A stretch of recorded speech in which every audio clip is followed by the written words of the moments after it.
جی بسم اللہ الرحمن الرحیم نحمدہ ونصلی علی رسولہ الکریم اما بعد۔ میرے واجب الاحترام دوستوں بزرگوں، اللہ کا لاکھ لاکھ شکر ہے، اللہ پاک ہمیں تفسیر پڑھنے کی توفیق بھی عطا فرماتے ہیں۔ اللہ ہمیں قرآن پاک کی سمجھ عطا فرمائے، اس کو پڑھنے، سمجھنے اور اس پر عمل کرنے کی توفیق عطا فرمائے۔ ہماری ٹوٹی پھوٹی رمضان، اس کے روزے، اس کی عبادتیں اللہ قبول فرمائے۔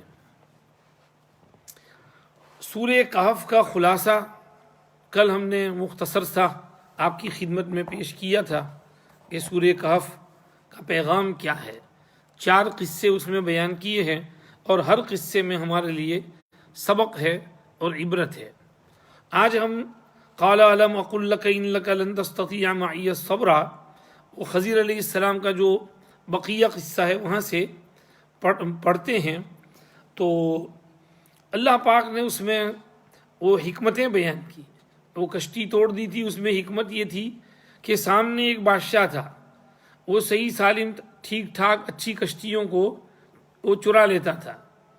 تو خضر علیہ السلام نے اس کا ایک تختہ توڑ دیا، تو وہاں سے کشتی گزری تھی، اس نے کہا یہ تو خراب کشتی ہے، جانے دو اس کو۔ تو وہ جو کشتی والے تھے وہ ان کی ٹیکسی تھی، وہ اس سے پیسے کماتے تھے، اس سے ان سے گزارا ہوتا تھا۔ اگر بادشاہ لے لیتا تو بیچاروں کی ٹیکسی ضائع ہو جاتی۔ تو اس کو میں نے تھوڑا عیبدار کر دیا تاکہ بادشاہ کی نظر نہ پڑے، آگے جا کے وہ اپنی کشتی کو ٹھیک کر لیں گے۔ اور وہ لڑکا جو مار دیا تھا تو وہ تو اللہ کے حکم سے مارا تھا، میں نے خود نہیں مارا تھا۔ اس کی روح جیسے کوئی ملک الموت نکالے اس طرح انہوں نے خضر علیہ السلام نے نکالی۔ تو ان کو تکوینی امور کا حکم تھا، تو تکوینی طور پر انہوں نے اس کو نکالا تھا۔ ابن عباس سے کسی نے اس سلسلے میں کچھ پوچھا تھا، انہوں نے کہا اگر تجھ کو وہ بات معلوم ہو جو خضر علیہ السلام کو معلوم تھی تو ٹھیک ہے، تو قتل کر، لیکن جب تجھے وہ معلوم نہیں، تیرے پاس وہ تکوینی علم نہیں، تو قتل نہیں کر سکتا۔ تو ہمارے لیے اس کی گنجائش نہیں۔ ان کو تو ایک خاص تکوینیات کا علم ملا تھا، اس لیے ان کو یہ حکم ہوا تھا۔ اور اس میں حکمت یہ تھی کہ یہ بچہ اگر بڑا ہوتا تو ماں باپ کو پریشانی میں ڈال دیتا، ان کو کفر پر آمادہ کرتا۔ اللہ نے اس کو اٹھا لیا، حکمت ہوئی، اور اس کے بدلے میں اس کو ایک سمجھیے کہ نیک صالح بیٹی عطا کی، اور اس بیٹی کے پیٹ سے 7 پیغمبر پیدا ہوئے۔ تو اس ماں باپ کے لیے تو وہ بہتری ہوئی اس میں۔ اب کوئی اس میں کہے کہ بھئی ہر بچہ بڑا ہو کے ایسا کرنے والا، اس کو کیوں نہیں مار دیتی اللہ پاک؟ بھئی اس میں اللہ کی حکمت ہوتی ہے، ہم نہیں جانتے، اس میں حکمت تھی۔ ہو سکتا ہے آج بھی بہت سے بچوں کا ایسا ہوتا ہو کہ بچپن میں اللہ ان کو اٹھا لیتے ہوں، تو ماں باپ کے لیے اس کی اٹھانے میں بہتری ہو کہ یہ بچہ اگر زندہ رہتا تو ماں باپ کو پریشان کر بیٹھتا، تو اللہ اس کو اٹھا لیتے ہیں۔ تو ماں باپ کو رونا پیٹنا نہیں چاہیے، صبر سے کام لینا چاہیے۔ اگر چھوٹا بچہ معصوم انتقال کر جائے تو بجائے رونے پیٹنے کے صبر سے کام لینا چاہیے، یہ سبق ہے اس کے اندر۔ تو خیر آگے دیوار جو انہوں نے ٹھیک کر دی تھی کنجوس لوگوں کی، جنہوں نے مہمانی نہیں کی تھی، تو کہا کہ اصل میں وہ دیوار کے مالک 2 یتیم بچے تھے، اور اس کے نیچے ان کا خزانہ دفن تھا۔ ان کا باپ بہت نیک تھا، وہ مر گیا تھا تو چھوٹے بچوں کے لیے خزانہ نیچے رکھ گیا تھا۔ اب اگر وہ دیوار گر جاتی تو بستی والے تو آپ کو پتہ ہے کہ کنجوس تھے، تو وہ ان یتیم بچوں پر غالب آ کر کے وہ سارا خزانہ لوٹ لیتے، چرا جاتے۔ تو میں نے دیوار ٹھیک کر دی تاکہ وہ خزانہ محفوظ رہے، جب وہ بڑے ہوں گے تب دیوار گرے گی تو وہ اپنے باپ کے خزانے کی حفاظت کر سکیں گے۔ یہ اس میں حکمت تھی۔ سب کام میں نے اپنے طور پر نہیں کیے تھے، من جانب اللہ ہوئے تھے۔ حضور اکرم صلی اللہ علیہ وسلم نے یہ قصہ سمجھایا، اس کے بعد کہا کاش موسیٰ علیہ السلام تھوڑا صبر کر لیتے تو ہم کو کچھ اور بھی سیکھنے کو ملتا۔ خیر یہ وہ قصہ جو ہے اس سے متعلق تھا۔ آگے ذوالقرنین کا حال بیان کیا ہے۔ یہ کیوں ان کا حال بیان کیا؟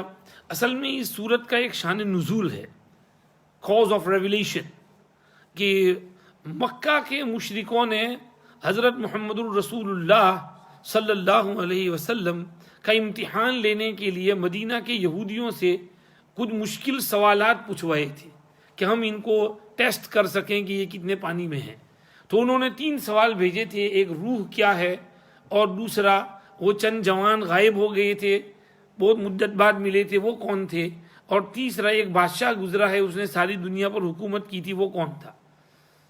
اب ان 3 سوالوں میں سے 2 کے جواب تو تھے، ایک کا نہیں. اگر حضور تینوں کا جواب دے دیں تو بھی غلط، تینوں کا جواب نہ دے سکیں تو بھی غلط. تو اللہ پاک نے صحیح جواب دے دیا. روح کے بارے میں تو کہہ دیا من امر ربی، اور اصحاب کہف کا قصہ سنا دیا، وہ جوان جو غائب ہو گئے تھے، اور یہ بادشاہ جس نے ساری زمین پر حکومت کی تھی یہ ذوالقرنین تھے. ویسے مفسرین نے لکھا ہے کہ جتنی زمین آباد ہو اس پر حکومت ہو ایسے کریں، ایسے بادشاہ صرف 4 گزرے ہیں، 2 مسلمان 2 کافر. مسلمان تو ایک ذوالقرنین اور دوسرے حضرت سلیمان علی نبینا علیہ السلام، اور کافر ایک نمرود اور دوسرا بخت نصر. یعنی ان کے زمانے میں جتنی دنیا آباد تھی وہ ان کے زیر حکومت تھی. تو ذوالقرنین یہ کب ہوئے ہیں؟ کہتے ہیں جی ان کی ملاقات حضرت ابراہیم علیہ السلام سے ہوئی ہے، اور ابراہیم علیہ السلام کی دعاؤں کی برکت سے انہوں نے اتنا محیر العقول سفر کیا تھا. یہ نبی تھے یا ولی تھے، اس میں دونوں قول ہیں. راجح یہ ہے کہ یہ اللہ کے ولی تھے، اور اللہ نے ان کو عجیب اسباب دیے تھے کہ ایسٹ ویسٹ نارتھ ساؤتھ چکر مارے انہوں نے کشتیوں میں. اور سد سکندری جو انہوں نے بنائی تو بڑی زبردست بنائی، اور یاجوج ماجوج کو اس دیوار کے پیچھے ریسٹرکٹ کر دیا اور ان کا ادھر آنا انہوں نے بند کر دیا. تو یہ ذوالقرنین کے کارنامے کچھ یہاں بیان کیے ہیں. پہلے تو کہا کہ ایک جگہ پہنچے مغرب کی طرف، ویسٹ کی طرف. اس وقت کا جو آباد ایریا تھا ویسٹ میں، افریقہ کا اخیر تک ایریا، سمندر پار تو جا نہیں سکتے تھے، تو وہاں تک وہ گئے مغرب میں. تو وہاں دیکھا کہ سورج جو ہے وہ دلدل کی ندی میں ڈوب رہا ہے، جیسے کیچڑ ہو اس میں. یعنی سمندر میں جب سورج ڈوبتا ہے تو ایسا لگتا ہے وہ سمندر کے اندر چلا گیا.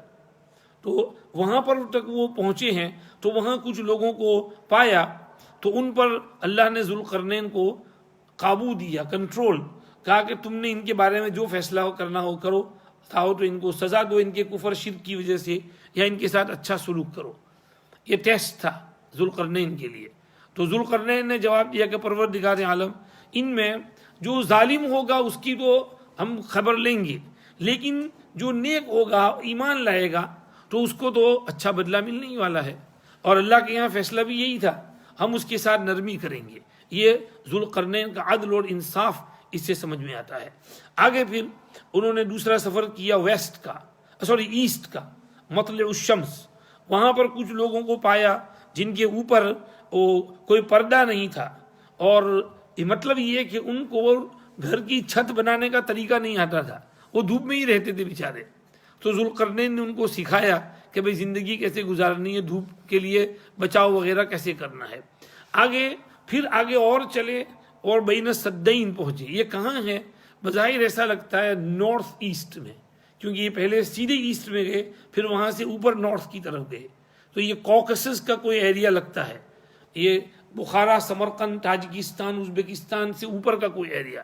تو اس طرف کہیں پر گئے تو وہاں یاجوج ماجوج سے لوگ تنگ تھے. تو ان لوگوں نے کہا کہ یہ اس طرف یاجوج ماجوج ہیں اور آتے ہیں، بڑے نالائق ہیں، بڑوں تباہی اور تہلکہ مچا دیتے ہیں، ذرا کچھ دیوار بنا دو، ہم آپ کو اس کا مزدوری دے دیں گے، آپ بہت طاقت والے انسان لگتے ہیں. تو انہوں نے کہا کہ مجھے پیسے نہیں چاہیے، مین پاور چاہیے، میری ہیلپ کرو، مدد کرو، بنا دیتا ہوں. تو پہاڑوں سے جو وہ آتے تھے، بیچ میں سے وادیوں سے، تو وادیاں ساری بلاک کر دی. اور بڑی فوج کو آنا ہو تو وادی اور سیدھا ہموار رستہ چاہیے، وہ پہاڑیوں پر سے یوں یوں یوں یوں چڑھ اتر کر کے آنا یہ کوئی آسان کام نہیں ہے. تو انہوں نے اس طرف جو پہاڑیاں تھیں تو اس کے لیول میں وہ دیوار بنا دی، سد سکندری، اس میں لوہے کی دیوار بنائی، اور پھر اس پر لیڈ پگھلا کر کے اس کو اسٹرانگ کر دیا تاکہ اس کو توڑ نہ سکیں، پینیٹریٹ نہ کر سکیں، ادھر سے ادھر نہ آ سکیں. کہا اب یہ رک گئے، اب جب اللہ کا حکم ہوگا تب نکلیں گے، تب آئیں گے. یہ حتیٰ اذا جاء امر ربی، ہذا رحمت من ربی فاذا جاء وعد ربی جعلہ دکا وکان وعد ربی حقا، یہ اللہ کی مہربانی سے دیوار بنی ہے، میرا کوئی کمال اس میں نہیں ہے۔ جب اللہ کا حکم آئے گا تو اللہ اس ریزہ کر دیں گے، اور رب کا وعدہ ٹھیک ہے۔ اس دن ایک دوسرے میں گڈمڈ ہوں گے، اور پھر سور بھی پھونک دیا جائے گا، سب کو ہم اکٹھا کریں گے۔ اور یاجوج ماجوج بھی انسان ہی ہیں، آدم علیہ السلام کی اولاد میں سے ہی ہیں، لیکن ان کو کہیں پر اللہ نے محبوس رکھا ہے۔ اب یہ دیوار کب ٹوٹے گی، ٹوٹ چکی ہے، لمبی ڈیٹیل ہے اس میں۔ علامہ انور شاہ کشمیری رحمۃ اللہ علیہ کی رائے یہ تھی کہ یہ دیوار ٹوٹ چکی ہے۔ یہ اس کا مطلب یہ نہیں کہ قیامت تک باقی رہے گی، دیوار ٹوٹ گئی ہے۔ اور اس طرف کی جو قومیں ہیں اوپر کی، وہ تو کہتے تھے یہ روس جو ہے، روس یہ یاجوج ہیں، اور انگریز جو ہیں ماجوج ہیں۔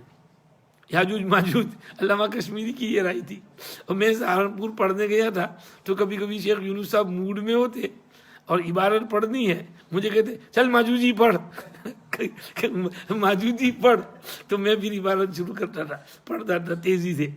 تو شیخ کہتے تھے علامہ انور شاہ کشمیری کی رائے کہ یاجوج روس اور ماجوج انگریز۔ خیر یہ تو ایسے ہی لطیفے کے طور پر کہہ دیا، مطلب یہ کہ یہ لوگ بہت فسادی ہوں گے۔ ہو سکتا ہے کہ وہ دیوار ٹوٹ گئی ہو، فساد اور مچا رہے ہیں، ابھی بہت فساد مچا رہے ہیں، اس طرف سے بہت فتنے آتے ہیں اس طرف، تو ہو سکتا ہے ان کی طرف اشارہ ہو، اللہ بہتر جانتے ہیں۔ اور پھر قیامت کے وقت جب آئیں گے تو اس وقت کا جو خروج ہوگا وہ تو زبردست ہوگا۔ کیا ہے، وَهُم مِّن كُلِّ حَدَبٍ يَنْسِلُونَ حَتَّى إِذَا فُتِحَتْ يَأْجُوجُ وَمَأْجُوجُ وَهُم مِّن كُلِّ حَدَبٍ يَنْسِلُونَ، کیونکہ عیسیٰ علیہ السلام تو مڈل ایسٹ میں ہوں گے، فلسطین میں، اور وہاں پر سارے وہ ملاحم امام مہدی کے ساتھ ہو رہے ہوں گے، دجال وہاں آیا ہوگا۔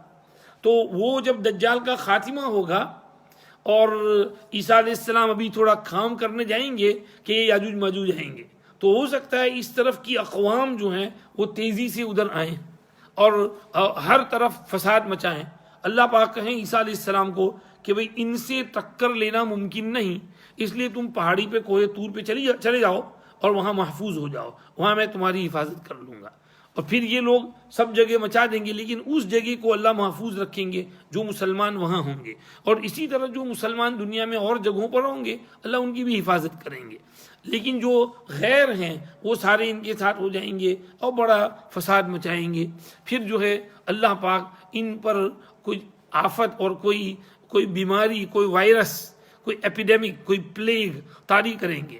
جیسے یہ بکریوں اور شیپ کی گردن پر کیڑے پڑتے ہیں، پھر وہ بیماری پھیلتی ہے اور ساری بکریاں اور شیپ مرنا شروع ہو جاتی ہیں، تو یہ بھی آن فآن ساری قوم یاجوج ماجوج حضرت عیسیٰ علیہ السلام کی بد دعا سے مر جائیں گے۔ عیسیٰ علیہ السلام کہیں گے پروردگار بہت ہو گیا، اب تو ہم اتنے دن سے یہاں محبوس ہیں، اب یہاں پر بھوک میں بے حال ہو رہے ہیں، بدحال ہو رہے ہیں، ذرا کرم کر دیجیے۔ تو اللہ پاک کرم فرمائیں گے اور پھر ان پر موت طاری ہو جائے گی، اور سمجھیے کہ ان کا خاتمہ ہوگا۔ پھر عیسیٰ علیہ السلام نیچے اتریں گے اور سکون سے جئیں گے، آگے حج میں جائیں گے، اور عیسیٰ علیہ السلام مدینہ شریف رہیں گے، وہاں پر انتقال ہوگا، حضور کے برابر میں دفن ہوں گے۔ یہ اس وقت ہوگا جو ہوگا۔ تفسیر معارف القرآن میں بہت ڈیٹیل یہاں لکھی ہوئی ہے، جس کو پڑھنا ہو وہاں علامات قیامت کو اس کے ذیل میں پڑھ سکتے ہیں۔ پھر اخیر میں اب آخری رکوع سورہ کہف کا، اللہ نے کہا کہ میرے بندے یہ سمجھتے ہیں کہ میرے سوا دوسروں کو اپنا حمایتی بنا لیں گے اور وہ حمایت کریں گے، چھوٹ جائیں گے، نہیں چھوٹ سکتے۔ کافروں کے لیے جہنم مہمانی کے لیے تیار ہے۔ سب سے زیادہ اعمال کے حساب سے خسارے میں وہ ہیں جن کی تمام دنیاوی زندگی کی محنت بیکار ہو گئی، فیل ہو گئی، اور وہ سمجھتے رہے کہ بہت اچھے کام کر رہے ہیں۔ یہ تو وہ لوگ ہیں جنہوں نے اپنے رب کی باتوں کا کفر کیا، انکار کیا، اس کی ملاقات کا انکار کیا، اب ان کے اعمال بیکار ہو گئے۔ تو ہم بھی قیامت کے روز ان کا کوئی تول اور وزن قائم نہیں رکھیں گے، کیونکہ کفر کی وجہ سے عمل پھیکا اور ہلکا ہو جاتا ہے۔ وزن جو ہوتا ہے وہ ایمان اور اعمال صالحہ اور اخلاص سے آتا ہے، تو وہ چونکہ وہاں ایمان نہیں، اخلاص نہیں، ریا ہے، دکھاوا ہے، تو اس کا وزن ختم ہو گیا۔ تو اگر کافر کی کوئی نیکیاں ہوں بھی اور وہ ترازو میں رکھی بھی جائیں تو اس کا کوئی وزن نہیں ہوگا، ہلکی پھلکی ہوں گی۔ جیسے پاپ کارن، اس کا کوئی وزن نہیں ہوتا، تو ایک بڑی تھیلی پاپ کارن کی ادھر رکھی ہو اور ادھر جو ہے ایک پاؤ رکھ دیا جائے، ایک چھوٹا سا پتھر رکھ دیا جائے، تو وہ پتھر جھک جائے گا۔ تو ان کے عمل میں کوئی وزن نہیں ہوگا، چاہے کتنی کثیر تعداد میں کیوں نہ ہو. اس کو کہا. آگے فرمایا ہاں جو لوگ ایمان لائیں، نیک عمل کریں، ان کے لیے جنت الفردوس مہمانی کے لیے ہے، ان کے لیے جہنم للکافرین نزلہ تھا، اور ان کے لیے جنت الفردوس نزلہ ہے، مہمانی ہے، اور یہ ہمیشہ رہیں گی اس میں. وہاں سے ہٹنے کیا جی نہیں چاہے گا ان کا. یعنی یہاں دنیا میں تو ذرا 2-4 پیسے ہو جائیں نا تو گھر چینج کرنے کو جی چاہتا ہے، ذرا پوش ایریا میں چلے جائیں، ذرا بڑا والا شاہی محل لے لیں، کتنا ہی اچھا گھر کیوں نہ ہو لیکن دوسرا لینے کو جی چاہتا ہے. تو وہاں پر ایسا نہیں ہوگا کہ جو چیز جنت میں پہنچ گیا اس کو وہ چاہے گا میں ہمیشہ یہیں رہوں، مجھے یہاں سے کہیں نہیں جانا ہے. تو الا یبغون عنہا حولا. اب آگے انہوں نے آپ سے یہ 3 سوالات کیے تھے، وہ سمجھتے تھے کہ یہ بڑی علمی بات ہے اور یہ بہت مشکل چیز ہے. خدا کے لیے کوئی چیز مشکل نہیں، خدا کی باتیں تو بے شمار ہیں. قل لو کان البحر مدادا لکلمات ربی، اگر سمندر میرے رب کی باتوں کے لیے سیاہی اور انک بن جائے. اور دوسری جگہ فرمایا جتنے دنیا کے درخت ہیں وہ لکڑی اور پین بن جائیں اور اس سے لکھنا شروع کریں، تو یہ سمندر کی انک ختم ہو جائے گی لیکن رب کی باتیں ختم نہیں ہوں گی. اگر ہم دوسری اتنی انک اور سیاہی لے آئیں تو بھی وہ ختم نہیں ہوں گی. کہہ دو کہ میں تو تم جیسا ایک بشر ہوں، مجھ پر وحی اترتی ہے، تمہارا خدا ایک خدا ہے، اگر رب سے ملاقات کی توقع ہے تو نیک عمل کرو، شرک مت کرو. بس سیدھی بات. سورہ قاف کی آخری آیتیں کتنی پیاری ہیں، اور اللہ پاک ہمیں اخلاص بھی دے، عمل صالح کی بھی توفیق دے، شرک سے بچائے. اس کے بعد سورہ مریم، سورہ طٰہٰ اور سورہ انبیاء کا پاؤ حصہ، یہ 1.25 پارہ بنتا ہے. سورہ مریم مکی صورت ہے، اس میں 98 آیتیں ہیں اور 6 رکوع ہیں. اس میں اللہ پاک نے 7 پیغمبروں کا تذکرہ کیا ہے. پہلے زکریا اور یحییٰ علیہ السلام کا، کہ ان پر اللہ کی مہربانی کیسے ہوئی تھی. زکریا علیہ السلام پر چپ کے دعا مانگی، اللہ نے ان کی دعا سن لی. انہوں نے دعا بڑی پیاری مانگی، اس لیے اللہ نے کہا ذکر رحمت رب کا، کہ تیرے رب کی رحمت جو اس کے بندے زکریا پر ہوئی تھی اس کا یہ تذکرہ ہے یہاں. انہوں نے اپنے رب کو چھپی ہوئی آواز سے چپ کے پکارا، کوئی سن نہ لے، کیونکہ شرم آ رہی تھی کہ اس دعا کو کسی نے سن لیا تو کہے گا کہ اس کا دماغ گیا ہے، پاولی ہٹ گئی ہے اس کی، کہ بھئی اتنا بڈھا آدمی ہے، بال سفید ہو گئے ہیں، ہڈیاں کڑک رہی ہیں، اور کہہ رہے مجھے بیٹا چاہیے. اس عمر میں بھی کوئی بیٹا ہوئے؟ تو اس لیے انہوں نے چپ چاپ دعا مانگی کو کوئی سن نہ لے. کہا قال رب انی وہن العظم منی، پروردگار میری ہڈیاں بھی بوڑھی ہو گئی ہیں اور میرے سر میں بڑھاپے کا شعلہ نکلا ہے، سفید بال بھڑک اٹھے ہیں میرے سر میں، اور لیکن میں آپ سے دعا مانگ کر کبھی محروم نہیں رہا. تو آج بھی مجھے امید ہے کہ میں محروم نہیں ہوں گا. مجھے ڈر ہے میرے پیچھے میرے رشتہ داروں کا، کہ وہ جو یعقوب علیہ السلام کی میراث ہے اس کو ضائع کر دیں گے، اور یہ جو علم ہے، نبوت ہے، اس کو برابر سنبھال نہیں سکیں گے. تو اس خطرے کی وجہ سے مجھے بیٹا تو چاہیے لیکن میری بیوی بھانج ہے، آپ ہی مجھے اپنی طرف سے کوئی کام اٹھانے والا کارساز دے دیجئے، یعنی بیٹا دے دیجئے، وہ میرا وارث بنے، خاندان یعقوب کا وارث بنے، یعنی علمی میراث اس کو ملے، اور اس کو اپنا پسندیدہ بنائیے. فرمایا اے زکریا چلو ہم تم کو خوشخبری سناتے ہیں، ایک لونڈے کی، اس لڑکے کا نام یحییٰ ہوگا، اس جیسا ہم نام پہلے نہیں بنایا. میرے رب، میرے لڑکا کہاں ہوگا؟ اب جو الٹی پھر گئے، میرے رب میرے لڑکا کیسے ہوگا؟ میری بیوی بانج ہے، میں تو بہت بڈھا ہوں، بڈھے اپن کی وجہ سے اکڑ گیا ہوں. فرمایا یوں ہی ہوگا. رب نے کہا یہ کام میرے لیے بہت آسان ہے، تجھ کو بھی تو میں نے ہی پہلے بنایا ہے اور تو کچھ نہیں تھا، تو تیرا بیٹا بھی میں بناؤں گا. انہوں نے کہا میرے رب مجھے کوئی نشانی دیجیے. فرمایا نشانی یہ ہے کہ تم 3 دن مسلسل بات نہیں کر سکو گے باوجود تندرست ہونے کے. چنانچہ اپنی محراب سے اپنی قوم کے پاس وہ نکلے اور سائن لینگویج میں اشارے سے کہا، کیونکہ زبان بند تھی، یعنی تسبیح وغیرہ پڑھ سکتے تھے سبحان اللہ الحمدللہ، لیکن کچھ بلانا چاہے کہ بھائی ادھر آؤ ذرا نماز پڑھو تسبیح پڑھو تو وہ نہیں، اس کے لیے زبان بند. یعنی کوئی بیماری نہیں تھی، باوجود تندرست ہونے کے، تسبیحات پڑھنے کے، کسی کے ساتھ خطاب اور تکلم نہیں کر سکتے تھے، 3 دن تک زبان بند ہو گئی ان کی، تو انہوں نے یوں یوں یوں یوں یوں کر کے اشارے سے کہا کہ تسبیح پڑھو، انسبحوا بکرۃ وعشیہ۔ پھر یحییٰ علیہ السلام پیدا ہوئے اور اب کھیلنے کودنے لگے، بڑے ہو گئے، فرمایا اے یحییٰ یہ کتاب زور سے پکڑو۔ ہم نے ان کو حکم یعنی نبوت بچپن میں ہی دے دی تھی، اور ان کو ہماری طرف سے شوق دیا تھا، ستھرائی اور صفائی دی تھی۔ یحییٰ بڑے پرہیزگار آدمی تھے، ماں باپ کے خدمت گزار تھے، اور سخت مزاج اور خود سر نافرمان نہیں تھے۔ سلام ہو یحییٰ پر جس دن وہ پیدا ہوئے، جس دن وہ مریں گے، اور جس دن وہ زندہ کر کے اٹھائے جائیں گے، جس دن وہ مرے اور جس دن وہ اٹھائے جائیں گے، یہ اللہ پاک نے کہا۔ اب یہ زکریا علیہ السلام نے کس کی دعا مانگی تھی؟ بیٹے کی، اولاد کی، ہے جی۔ تو شاید اسی لیے ہمارے حضرت مولانا یوسف مطالعہ صاحب نور اللہ مرقدہ وبرر مضجعہ سے کوئی اولاد کے لیے وظیفہ مانگتا تو حضرت فرماتے سورہ مریم ریگولر پڑھو۔ ہم بھی کہتے ہیں جس کی یہاں اولاد نہ ہو، بیٹا چاہیے، تو سورہ مریم ڈیلی ایوری ڈے پڑھو۔ ہمارا ایک دوست ہے بنگلہ دیشی، ہارون میاں، اس کی یہاں بیٹیاں تھیں، اس نے مجھے کہا کہ مول صاحب دعا دو کوئی وظیفہ بیٹا ہو میرے یہاں۔ میں نے کہا سورہ مریم پڑھو، تو پڑھنا شروع کر دیا، بیوی نے بھی پڑھنا شروع کر دیا، ہارون میاں نے بھی پڑھنا شروع کیا، ایوری ڈے وداؤٹ فیل۔ بیوی حاملہ ہوئی اور اس کی یہاں ٹوینز ہوئے، 2 بیٹے ہوئے۔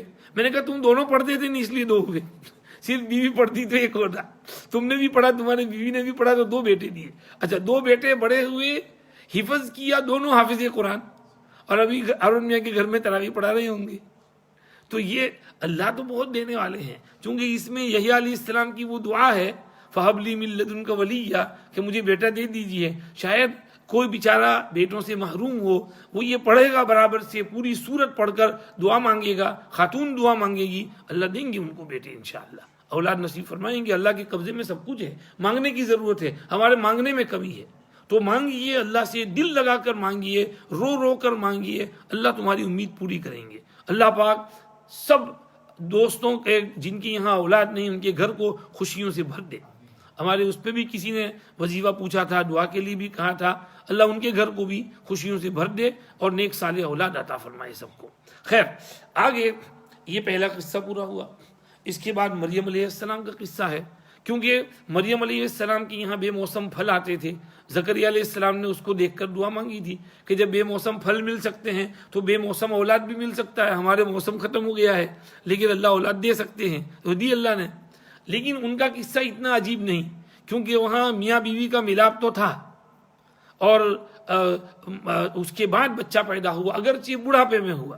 اب یہ جو مریم علیہ السلام کا قصہ ہے، اس میں تو بغیر باپ کے اللہ پاک نے بیٹا دیا، یہ اس سے بھی زیادہ عجیب تر قصہ ہے، اس لیے اللہ اس قصے کو بیان کر رہے ہیں۔ مریم کو یاد کرو اس کتاب کے اندر، پھر ان کا حال بیان کیا، اپنے گھر والوں سے ایک مشرقی جگہ پر الگ تھلگ جدا ہو کر کے وہ گئیں۔ کیوں گئیں؟ غسل کرنے کے لیے۔ کس لیے؟ فرض غسل ہو گیا تھا، حیض آ گیا تھا، تو حیض جب ختم ہوا، غسل فرض ہوا، تو وہ اس وقت 13 سال کی عمر تھی ان کی، ابھی جوان ہی ہوئی تھی، اور حیض آیا تھا تو پاک ہوئی۔ اس وقت حیض میں تو مسجد میں نہیں رہ سکتی، مسجد سے نکل گئی تھی۔ جب وہ 4 5 6 دن میں جب یہ پیریڈ فنش ہوا تو پھر انہوں نے غسل کیا، غسل کرنے کے لیے الگ گئیں تاکہ غسل کر کے واپس پھر بیت المقدس میں آ کر عبادت شروع کر دیں۔ جب وہ غسل سے فارغ ہو کر کے واپس آ رہی ہیں تو راستے میں جبریل امین علیہ السلام آ کر کھڑے ہو گئے۔ اس وقت وہ اکیلی تھی، ڈر گئی کہ میں مجھے چھیڑنا نہیں، مجھے کچھ کرنا نہیں، میں اکیلی ہوں۔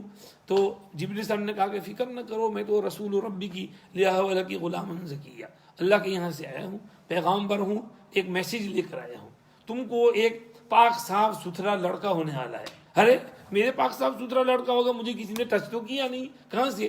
کہا ایسے ہی ہوگا، اللہ دیں گے، اور اللہ اس بیٹے کو ایک نشانی بنائیں گے اپنی قدرت کی، اور اپنی طرف سے اس بیٹے کو ایک رحمت بنائیں گے۔ عیسیٰ علیہ السلام کا وجود بنی اسرائیل کے لیے رحمت تھا، کہ وہ رحمت بن کر کے آئے گا بنی اسرائیل کے لیے، تو آیت اور رحمت ہوگا، یہ معاملہ طے ہو چکا ہے۔ چنانچہ مریم علیہ السلام حاملہ ہوئی۔ کیسے حاملہ ہوئی؟ قرآن خاموش ہے، لیکن محدثین بیان کرتے ہیں کہ جبریل علیہ السلام نے وہی دور سے پھونک ماری تو وہ پھونک جو ہے ان کے اندر چلی گئی اور اس سے وہ حمل ٹھہر گیا. اب یہ کیسی پھونک؟ بھئی یہ پھونک کس کی تھی بھائی؟ بولو بولو. کسی مولوی صاحب کی تھی؟ کسی عامل کی تھی؟ کسی پیر کی تھی؟ یہ پھونک جبریل علیہ السلام کی تھی. جب ایک مولوی صاحب کی پھونک میں تاثیر ہے اور اس سے بیماری دور ہو جاتی ہے، تاثیر ہے، درد سر ختم ہو جاتا ہے اور تکلیفیں دور ہو جاتی ہیں، شفا ہو جاتی ہے، تو جبریل علیہ السلام کی پھونک میں کیوں تاثیر نہیں ہوگی؟ وہ تو اللہ کے مقدس فرشتے ہیں. تو انہوں نے دم کیا اور اس دم سے حضرت مریم علیہ السلام کو حمل ٹھہر گیا. اب جو ہے انہوں نے اپنا حمل چھپایا، کسی کو بتایا نہیں، ڈھیلے کپڑے پہنتی رہیں، عبادت کرتی رہیں، نارمل پریگننسی ہوئی، لیکن پریگننسی کی جو تکلیفیں ہوتی ہیں وہ بالکل نہیں ہوئی، نہ الٹی، نہ درد سر، نہ درد شکم، نہ کوئی اور پریشانی، بہت سموتھ پریگننسی رہی. اور اس کے بعد جب ولادت کا وقت قریب آیا تو فانتبذت به مکانا قصیا، وہاں سے ایک دور مکان پر چلی گئی، بیت المقدس سے، وہ جگہ بیت اللحم، بیت لحم. فاجاءها المخاض الى جذع النخلہ، ایک کھجور کے تنے کے پاس وہ پہنچی. کھجور کا درخت سوکھ گیا تھا، اس میں کھجور نہیں آ رہے تھے، وہاں پہنچی، اس سے ٹیک لگا کے بیٹھ گئیں. اور اب ولادت ہونے لگی، کہنے لگی کاش میں اس سے پہلے مر جاتی اور بھولی بسری ہوتی، کیا ہونے والا ہے. حالانکہ سب بشارتیں ملی تھی ان کو، لیکن پریشانی میں، ٹینشن میں آدمی سب کچھ بھول جاتا ہے. بھول گئی سب، خیال نہیں رہا، اور کہا کہ میں سب کو کیا منہ دکھاؤں گی، سب کہیں گے یہ بچہ کہاں سے لائی، تو میں کیا جواب دوں گی، کاش کہ میں اس سے پہلے مر جاتی، بھولی بسری ہو جاتی. لیکن نیچے سے جبریل علیہ السلام نے آواز لگائی، غم نہ کرو، تمہارے نیچے ایک پانی کا چشمہ رب نے جاری کر دیا ہے، درخت کو ذرا ہلاؤ تو فریش کھجور نیچے گریں گے، وہ کھجور کھاؤ اور یہ پانی کا جو فاؤنٹن نکلا ہے اس کو پیو اور اپنی آنکھ ٹھنڈی کرو، خوش رہو، فکر نہ کرو، ٹینشن نہیں، ٹینشن بالکل مت لو. ہاں بچے کو لے کر جاؤ، کوئی انسان نظر آئے تو کہہ دینا کہ میں نے آج چپ کا روزہ رکھا ہے، سومن، چپ رہنے کا روزہ، میں کسی سے بات نہیں کروں گی. یہ روزہ ان کے یہاں ہوتا تھا. حضرت عیسیٰ علیہ السلام کی ولادت ہو گئی. حدیث شریف میں ہے، بخاری شریف کی روایت میں، کہ انسان جب پیدا ہوتا ہے تو شیطان ابلیس اس کو اس کی پہلو میں چپ ہوتا ہے، پن مارتا ہے. لیکن مریم علیہ السلام اور ان کے بیٹے عیسیٰ کو اللہ نے محفوظ رکھا. مریم علیہ السلام کی ماں بھی بہت نیک تھی، تو ان کی نیکی کی وجہ سے وہ بھی محفوظ رہیں. شیطان ان کو اپنا اثر ڈالنے کے لیے، پوک کرنے کے لیے آیا تو بلینکٹ میں سائڈ پر چلا گیا، ان کے جسم کو ٹچ نہیں کر سکا. سیم ود عیسیٰ علیہ السلام کہ ان کے جسم کو بھی ٹچ نہیں کر سکا، اللہ نے ان کی حفاظت فرمائی، فرشتوں نے اس کا ہاتھ وہاں سے ہٹا دیا. یہ کیا کرتا ہے؟ اپنا افسوں اور اثر اس پہ چلانا چاہتا ہے. شاید اسی کو ختم کرنے کے لیے ہم کو کہا گیا کہ بچہ پیدا ہو تو اس کے کان میں اذان دو. اذان دیں گے تو اذان سے شیطان بھاگتا ہے، تو وہ بھاگے گا، دور آ کر کے اس پر اثر نہیں ڈال سکے گا، حفاظت ہو جائے گی اس اذان کی برکت سے. تو عیسیٰ علیہ السلام اور ان کی ماں کو وہ ٹچ نہیں کر سکا. حضرت شیخ یونس صاحب نور اللہ مرقدہ نے فرمایا کہ اس حدیث سے نبی کریم صلی اللہ علیہ وسلم ہم کو یہ کہنا چاہتے ہیں کہ یہود نعوذ باللہ عیسیٰ علیہ السلام کو ولد زنا بولتے ہیں اور ان کی ماں کو بری عورت بولتے ہیں. تو حضور نے بتایا کہ وہ کہاں برے ہوں گے، وہ تو پیدائشی ولی تھے، پیدا ہوئے تب سے وہ شیطانی اثر سے محفوظ تھے، بعد میں شیطان کا اثر ان پر چلنا تو دور کی بات ہے. یہ سمجھانے کے لیے کہا کہ اللہ پاک نے پیدائشی طور پر ان کی حفاظت فرمائی تھی. خیر، حضرت مریم علیہ السلام عیسیٰ علیہ السلام کو لے کر کے جب آئی ہیں تو قوم نے کہا ہو مریم یہ کیا کر دیا، یہ بچہ کہاں سے لائی تو، لقد جئت شیئا فریا، یہ تو بڑا طوفان کھڑا کر دیا ہے تو نے. تو یا اخت ہارون، ارے ہارون کی بہن، تیرا باپ تو کوئی برا آدمی نہیں تھا، تیری ماں بھی تو بدکار نہیں تھی، تو کہاں سے، تیرا باپ عمران تو بہت نیک تھا، تیری ماں حنا جو ہے وہ تو پورے بیت المقدس کی عورتوں کی امیر تھی، اور کیسے نے ایسے حرکت کر دی، کہاں سے لے آئی یہ بچہ. ظاہر ہے انہوں نے تو کوسنا شروع کر دیا. سب نے نہیں، کچھ ہوں گے، کچھ تو جو مریم علیہ السلام کی نزاہت پاکی کو جانتے تھے وہ تو سمجھ گئے تھے کہ یہ خدا کی طرف سے کوئی چیز ہے. لیکن جو بے شرم لوگ تھے انہوں نے اس طرح حضرت مریم علیہ السلام کو کوسنا شروع کر دیا. تو اتنے میں انہوں نے بچے کی طرف اشارہ کیا. تو اب انہوں نے کہا ہے ہماری مذاق اڑاتی ہے, اول تو برا کام کیا اور پھر ہم کو الو سمجھتی ہے کہ اس بیبی سے پوچھو, یہ نیو بورن بیبی ہے کیسے بولے گا. بس اس کشمکش کے درمیان عیسیٰ علیہ السلام خود بولے انی عبد اللہ. سب سے پہلا جو جملہ ان کی زبان سے نکلا وہ کیا ہے؟ میں اللہ کا بندہ ہوں. کیا کہا؟ اللہ کا بندہ. انی ابن اللہ کا. اگر اللہ کے بیٹے ہوتے تو کیا بولتے اس وقت؟ انی ابن اللہ. اور وہ انی ابن اللہ کہتے تو سب مان بھی جاتے کیونکہ بغیر باپ کے پیدا ہوئے تھے جی. لیکن انی ابن اللہ نہیں کہا, انی عبد اللہ. اور فرمایا آتانی الکتاب, اللہ نے مجھے ایک اسپیشل کتاب دی ہے, یعنی دینے والے ہیں. اللہ نے مجھے نبی بنایا ہے, یعنی بنانے والے ہیں. اور مجھے برکتی بنایا ہے, جہاں کہیں میں جاؤں, جہاں میں جاؤں گا وہاں برکت ہی برکت ہو جائے گی, خیر ہی خیر ہو جائے گی. اور مجھے حکم دیا ہے کہ نماز پڑھوں, زکوٰۃ دوں جب تک زندہ رہوں, میری ماں کی خدمت کروں, اور مجھے سخت مزاج اور بد نصیب نہیں بنایا. سلامتی ہو مجھ پر جس دن میں پیدا ہوا, جس دن میں مروں گا, جس دن میں زندہ کر کے اٹھایا جاؤں گا. یہ ہیں عیسیٰ مریم کے بیٹے. یہ حق بات ہے جس میں لوگ شک کرتے ہیں. ممکن ہی نہیں کہ اللہ کسی کو اپنا بیٹا بنائے. خدا کی ذات تو پاک ہے. جب وہ کسی بات کا فیصلہ فرماتے ہیں تو اس کو کہتے ہیں ہو جا, اور وہ ہو جاتی ہے. اور بے شک اللہ میرا بھی رب, تیرا بھی رب, تمہارا بھی رب, اس کی بندگی کرو, یہی سیدھا راستہ ہے. لیکن وہ ان کی جماعتوں نے ان میں اختلاف کیا تو تباہی ہے انکار کرنے والوں کے لیے. بڑے دن کو جب دیکھیں گے اس وقت کیا خوب خدا ان کو دیکھتا ہے, ان کی بات سنتا ہے. جس دن وہ ہمارے یہاں آئیں گے تو اللہ اچھی طرح دیکھ رہے ہوں گے, یا وہ لوگ اچھی طرح دیکھ رہے ہوں گے اور اللہ کی باتیں اچھی طرح سن رہے ہوں گے جب ہمارے پاس آئیں گے. لیکن ظالم لوگ آج کھلی گمراہی میں ہیں. ان کو افسوس والے دن کی وارننگ سنا دو جب مسئلہ طے ہو جائے گا اور وہ غفلت میں پڑے ہوئے ہیں, مانتے نہیں ہیں.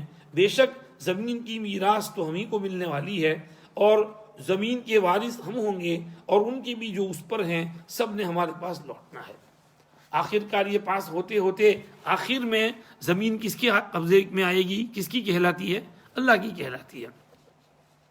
یہاں تک حضرت مریم اور عیسیٰ علیہ السلام کا قصہ پورا ہوا. فٹوفٹ نجاشی کے سامنے جب اس کو پڑھا گیا تو انہوں نے اس طرح سے ایک لکڑی اٹھائی اور کہا کہ یہ جو اسٹک ہے, حضرت مریم علیہ السلام اور عیسیٰ علیہ السلام اتنا بھی اس سے ہٹے ہوئے نہیں ہیں. تم نے جو کہا ہے بالکل یہی صحیح ہے, اور ہماری کتابوں میں جو لکھا ہے بالکل غلط ہے, خدائی والا اور ابنیت والا. اور نجاشی مسلمان ہو گئے چھپ چھاپ سے. پہلے تو ایک دم سے تو ظاہر نہیں کر سکے, ورنہ مار دیتے لوگ ان کو. پھر دھیمے دھیمے انہوں نے اپنے اسلام ایمان کو ظاہر کیا. خیر, آگے نیکسٹ قصہ کس کا ہے؟ تیسرا قصہ ابراہیم علیہ السلام کا. ان کا ایک خاص مکالمہ ان کے ابا کے ساتھ ہوا تھا, اور کس طرح وہ ہجرت کر کے وہاں سے نکلے تھے. اللہ نے وہ سٹوری یہاں سنائی ہے. شاید اس میں اشارہ ہے کہ مسلمانوں تم کو بھی ہجرت کرنی پڑے گی. اور چنانچہ اس صورت کے بعد پہلی ہجرت حبشہ کی ہوئی, اور پھر دوسری ہجرت مدینہ شریف کی ہوئی. حبشہ کی ہجرت سے پہلے یہ صورت اتر چکی تھی, کیونکہ وہاں نجاشی کے دربار میں حضرت جعفر طیار نے یہ صورت سنائی تھی. جب اتر چکی تھی جبھی تو وہاں سنائی تھی, تو اس لیے یہ شاید ہجرت کی طرف اشارہ ہو. چنانچہ فرمایا کہ ابراہیم کا تذکرہ کرو اس کتاب میں. ابراہیم بڑے سچے تھے, نبی تھے. ان کے باپ سے انہوں نے کہا میرے ابا آپ کیوں ایسے بتوں کی عبادت کرتے ہو جو نہ سنتے ہیں, نہ دیکھتے ہیں, نہ کچھ کام آتے ہیں. اے میرے ابا, میرے پاس ایک علم کی ایسی باتیں آئی ہیں جو آپ کے پاس نہیں آئی, سو میرے پیچھے چلو, میں آپ کو سیدھے رستے چلاؤں گا. اگر کسی باپ کا کوئی بیٹا عالم ہو اور وہ کوئی بات کہے تو باپ کو اس کی بات مان لینی چاہیے. یہ نہیں کہنا چاہیے آج کل کا للو پنجو, میں تجھ سے بڑا ہوں, میں بڑی عمر والا ہوں, میری بات مان, میں تیری نہیں مانوں گا. ارے بھائی وہ عالم ہے, علمی بات کر رہا ہے. دیکھو باپ بوڑھا تھا, لیکن حضرت ابراہیم علیہ السلام نے کہا قد جانی من العلم ما لم یأتک, میرے پاس علم آیا ہے اس لیے میری بات مانو. لیکن پھر دوسری طرف یہ بھی دیکھو کہ بیٹے کو بھی باپ کے ساتھ تواضع سے بات کرنی چاہیے. ابراہیم علیہ السلام بھی کیا کہہ رہے ہیں, یا ابتی یا ابتی یا ابتی, میرے ابا جان, میرے ابا جان. یہ تا جو ہے وہ یا کے قائم مقام ہے, یہ ہونا چاہیے یا ابی.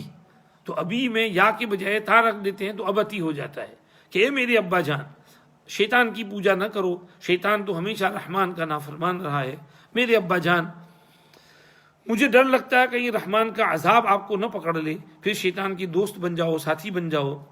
انہوں نے دھمکی سنائی، تو میرے خداؤں سے، ٹھاکروں سے اعراض کرتا ہے، معبودوں سے ابراہیم، اگر تو باز نہیں آیا تو تجھے پتھر مار مار کے ختم کر دوں گا، اور تو چھوڑ دے، دور ہو جا میرے پاس سے، وَاہْجُرْنِی مَلِیًّا، ہجرت کر دے، بھاگ جائے یہاں سے۔ تو ابراہیم علیہ السلام نے بھی چھوڑ دیا ابا کو، جب اسی نے حکم دیا کہا السلام علیکم، اوکے جی السلام علیکم، ساستغفر لک ربی، میں رب سے تمہارے لیے دعائے مغفرت کروں گا، رب مجھ پر بڑا مہربان رہا ہے، میں تم سے جدا ہو رہا ہوں، جس کی تم پوجا کرتے ہو اس سے بھی دعا کرتا ہوں میرے رب سے، شاید میں اپنی اس دعا میں محروم نہیں ہوں گا۔ جب وہ ان سے الگ ہو گئی اور ان کے معبودوں سے، تو ہم نے بھی ان کو اسحاق اور یعقوب جیسے نبی دیے، اور ان سب کو نبی بنایا ہم نے۔ اسحاق و یعقوب کا ذکر کیا، اسماعیل کا نہیں، اس لیے کہ آگے نیچے وذکر فی الکتاب اسماعیل آ رہا ہے، تو اس لیے ان کا مستقل تذکرہ کرنا تھا، اس لیے خدا نے یہاں اسحاق یعقوب کا، اسماعیل کا تذکرہ نہیں کیا۔ اور دوسری بات یہ کہ ابراہیم، اسحاق، یعقوب یہ تینوں کہاں رہتے تھے؟ پیلسٹائن میں، فلسطین میں، اور اسماعیل کہاں رہتے تھے؟ مکے میں۔ تو چونکہ وہاں یہ باپ اور بیٹے اور پوتے ساتھ رہتے تھے، اس لیے ان کا ایک ساتھ یہاں ذکر کر دیا۔ آگے فرمایا وَوَهَبْنَا لَهُم مِّن رَحْمَتِنَا، ہم نے ان کو ہماری رحمت دی اور ان کو سچا بول عطا کیا اور اونچا کیا ان کو۔ آگے چوتھا قصہ موسیٰ علیہ السلام کا۔ موسیٰ کا بھی اس کتاب میں تذکرہ کرو، وہ تو چنے ہوئے انسان تھے، رسول تھے، نبی تھے۔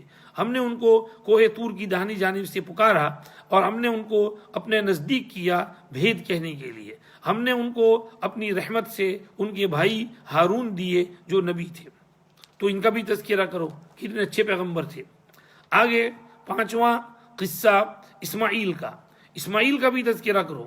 اسماعیل وعدے کے بڑے سچے تھے اور رسول تھے، نبی تھے، وعدے کے بڑے سچے تھے۔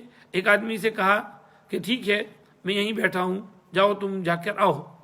وہ آدمی گھر جا کے بھول گیا، 3 دن بعد آیا تو اسماعیل علیہ السلام وہیں بیٹھے تھے۔ ایسا قصہ حضور کا بھی ہے، ان کا بھی یہاں مذکور ہے۔ تو وعدے کے بہت پکے تھے، وعدہ بالکل توڑتے نہیں تھے۔ دوسری بات ان میں کیا تھی؟ وَكَانَ يَأْمُرُ أَهْلَهُ بِالصَّلَاةِ وَالزَّكَاةِ، اپنی فیملی کو نماز اور زکوٰۃ کی بہت تاکید کرتے تھے اور رب کے یہاں وہ پسندیدہ تھے۔ اسماعیل علیہ السلام میں یہ بات تھی، نماز برابر پڑھتے، زکوٰۃ صدقہ خیرات برابر نکالتے۔ ہمیں بھی اپنی بیوی، اپنے بچوں کو تاکید کرنی چاہیے، بھئی رمضان کا مہینہ آیا ہے، آپ نے زکوٰۃ نکالی کہ نہیں؟ کہاں ہے تمہاری زکوٰۃ؟ حساب کرو کتنے پیسے بینک میں پڑے ہیں، لاؤ زکوٰۃ۔ جب یہاں یہ بات آ گئی ہے تو آج ہم نے بھی پکڑ کرنی پڑے گی بچوں کی، یہ زکوٰۃ نکالو برابر سے، نماز اور زکوٰۃ کا حکم دو بیوی بچوں کو اور ان سے نکلواؤ برابر سے زکوٰۃ۔ اسماعیل علیہ السلام کی یہ خوبی تھی، وہ صدیق تھے۔ اچھا آگے فرمایا وہ ہمارے یہاں پسندیدہ تھے۔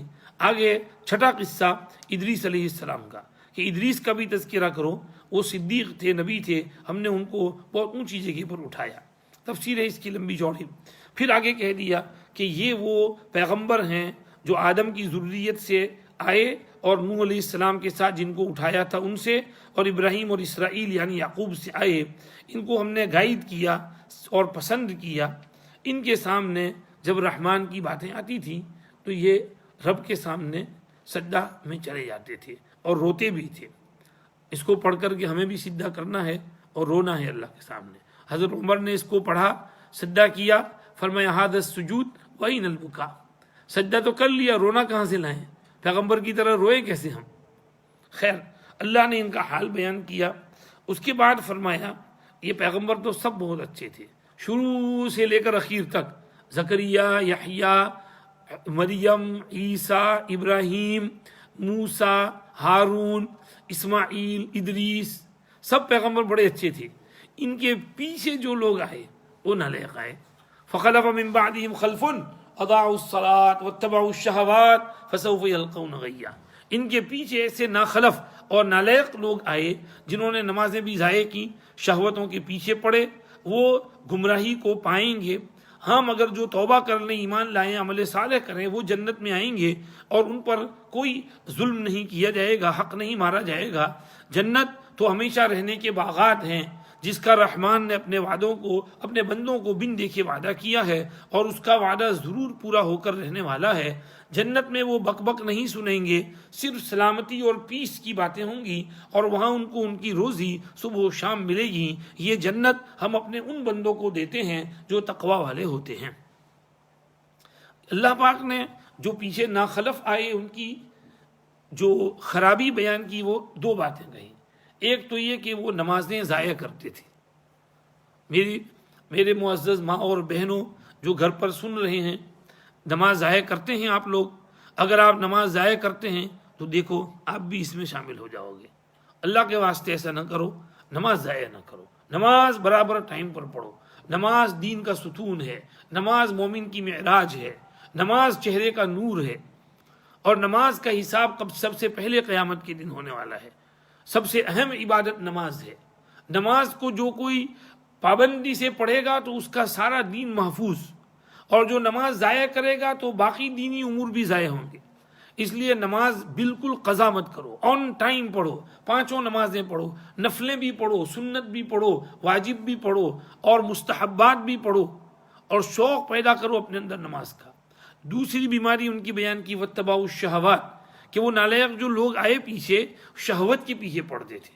اپنی شہوتوں کے پیچھے نہ پڑھو۔ شہوتوں کے پیچھے یعنی حرام شہوت سے تو پرہیز کرنا ہے، مگر بہت سی حلال شہوتوں سے بھی پرہیز کرنا پڑتا ہے۔ یعنی روز روز باہر کھانے کے لیے جانا، اور ڈیزرٹ اور یہ اور وہ، اور اس قسم کے وہ جو عیاشی ہے، بھلے جائز چیزیں ہیں، آئس کریم جائز ہے، لیکن روز روز کیا آئس کریم کھانے کے لیے دوڑنا، ٹیک اوے، روز روز کیا ٹیک اوے کھانا؟ بھائی گھر میں کھانا پکاؤ نہیں، اتنا تو کھانا ہوتا ہے، تو اس میں کیا روز روز ٹیک اوے میں دوڑنا؟ تو کھانے کے معاملے میں حلال چیزوں میں بھی شہوت پرستی سے پرہیز کرو، فضول خرچی مت کرو، زائد پیسے ہیں تو صدقہ کرو، اللہ کے راستے میں دو، اور اپنے لیے آخرت میں ذخیرہ جمع کرو۔ شہوت پرستی نہیں ہونی چاہیے۔ جو لوگ یہ دو کام کریں گے، نماز ضائع کریں گے، شہوت پرستی کریں گے، وہ غی میں جائیں گے۔ غی کی ایک تفسیر جہنم سے ہوئی ہے کہ جہنم کے عذاب میں جو بے نمازی ہوں گے ان کو جہنم کے عذاب میں جلنا پڑے گا۔ ہاں مگر جو توبہ کر لیں، ایمان لے آئیں، عمل صالح کر لیں، اب تک کی زندگی جو ہوئی ہے اس سے توبہ کریں، اور آئندہ احتیاط کریں۔ جو نمازیں چھوٹی ہیں ان کی قضاء عمری پڑھ لیں، اور حساب لگا کر کے رف ایسٹیمیٹ کر کے ساری نمازیں قضا کر لیں، تو ان کے لیے پھر اللہ کہتے ہیں اللہ توبہ قبول بھی کریں گے، جنت میں ایڈمٹ کریں گے۔ آگے وما نتنزل الا بامر ربک، جنت کا تھوڑا ڈسکرپشن دینے کے بعد ایک اور واقعے کی طرف اشارہ ہے۔ جبریل علیہ السلام نے ایک دن جبریل علیہ السلام نے اپنی آمد میں تھوڑی دیر کر دی۔ 15 دن ہو گئے اور آئے نہیں، حضور پریشان ہو گئے۔ جب جبریل علیہ السلام آئے 15 دن بعد تو عرض کیا کہ ما یمنعک ان تزورنا اکثر مما تزورنا، ارے آپ جتنا آتے ہیں ذرا اس سے زیادہ آیا کرو نا، آپ آتے ہیں تو ہم کو اچھا لگتا ہے۔ تو انہوں نے کہا میں خود نہیں آتا، میں تو بھیجا جاتا ہوں، جب حکم ہوتا ہے تب میں آ جاتا ہوں۔ وما نتنزل الا بامر ربک لہ ما بین ایدینا وما خلفنا وما بین ذلک وما کان ربک نسیا۔ رب کچھ بھولتے نہیں ہیں کہ مجھے بھیجنا بھول گئے ہوں، رب بھولتے نہیں ہیں، ان کا ہر کام حکمت پر مبنی ہوتا ہے۔ وہ تو آسمان زمین کے رب ہیں، ان کے بیچ میں جو کچھ ہے اس کے رب ہیں، عبادت اسی کی کرو اور عبادت پہ جمے رہو۔ کیا اس کے ہم نام تم کو کوئی معلوم ہے؟ رب جیسے اسماء الحسنی والا کوئی اور ہے؟ کوئی نہیں ایسے اچھے اچھے ناموں والا، تو اسی کی عبادت کرو، اسی کو پکارو۔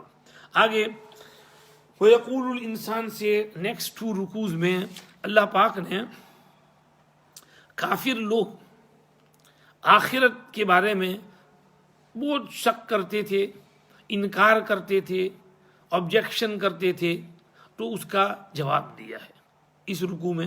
اور آخری رکوع میں پھر اللہ پاک نے وہ جو لوگ عیسیٰ علیہ السلام کو بیٹا کہتے تھے ان پر رد کیا ہے، اور اس پر صورت پوری ہوتی ہے۔ یہاں دیکھو اللہ کہتے ہیں انسان کہتا ہے کیا جب میں مر گیا تو زندہ کر کے پھر نکالا جاؤں گا؟ سوال کرتا ہے کہ مرنے کے بعد سب 1000 سال پہلے لوگ مر گئے، ہڈیاں ہو گئیں، چور چور ہو گئے، اور اب زمین ان کو کھا گئی، وہ دوبارہ کیسے اٹھیں گے؟ 2000 سال پہلے، 5000 سال پہلے جو لوگ مر گئے ہیں ان کو کیسے اللہ اٹھائیں گے؟ ہو ہی نہیں سکتا کہ قبر سے دوبارہ اٹھیں۔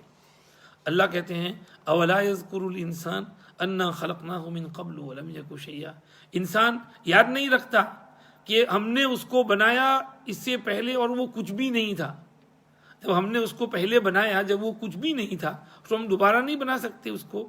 کہا تیرے رب کی قسم ہم ان کو صرف زمین سے نکالیں گے نہیں، ان کو اپنے پاس حشر بھی کریں گے، جمع بھی کریں گے، گھیر لیں گے سب کو، اور ان کے شیاطین جو ان کے ساتھ ہے ان کو بھی اکٹھا کریں گے.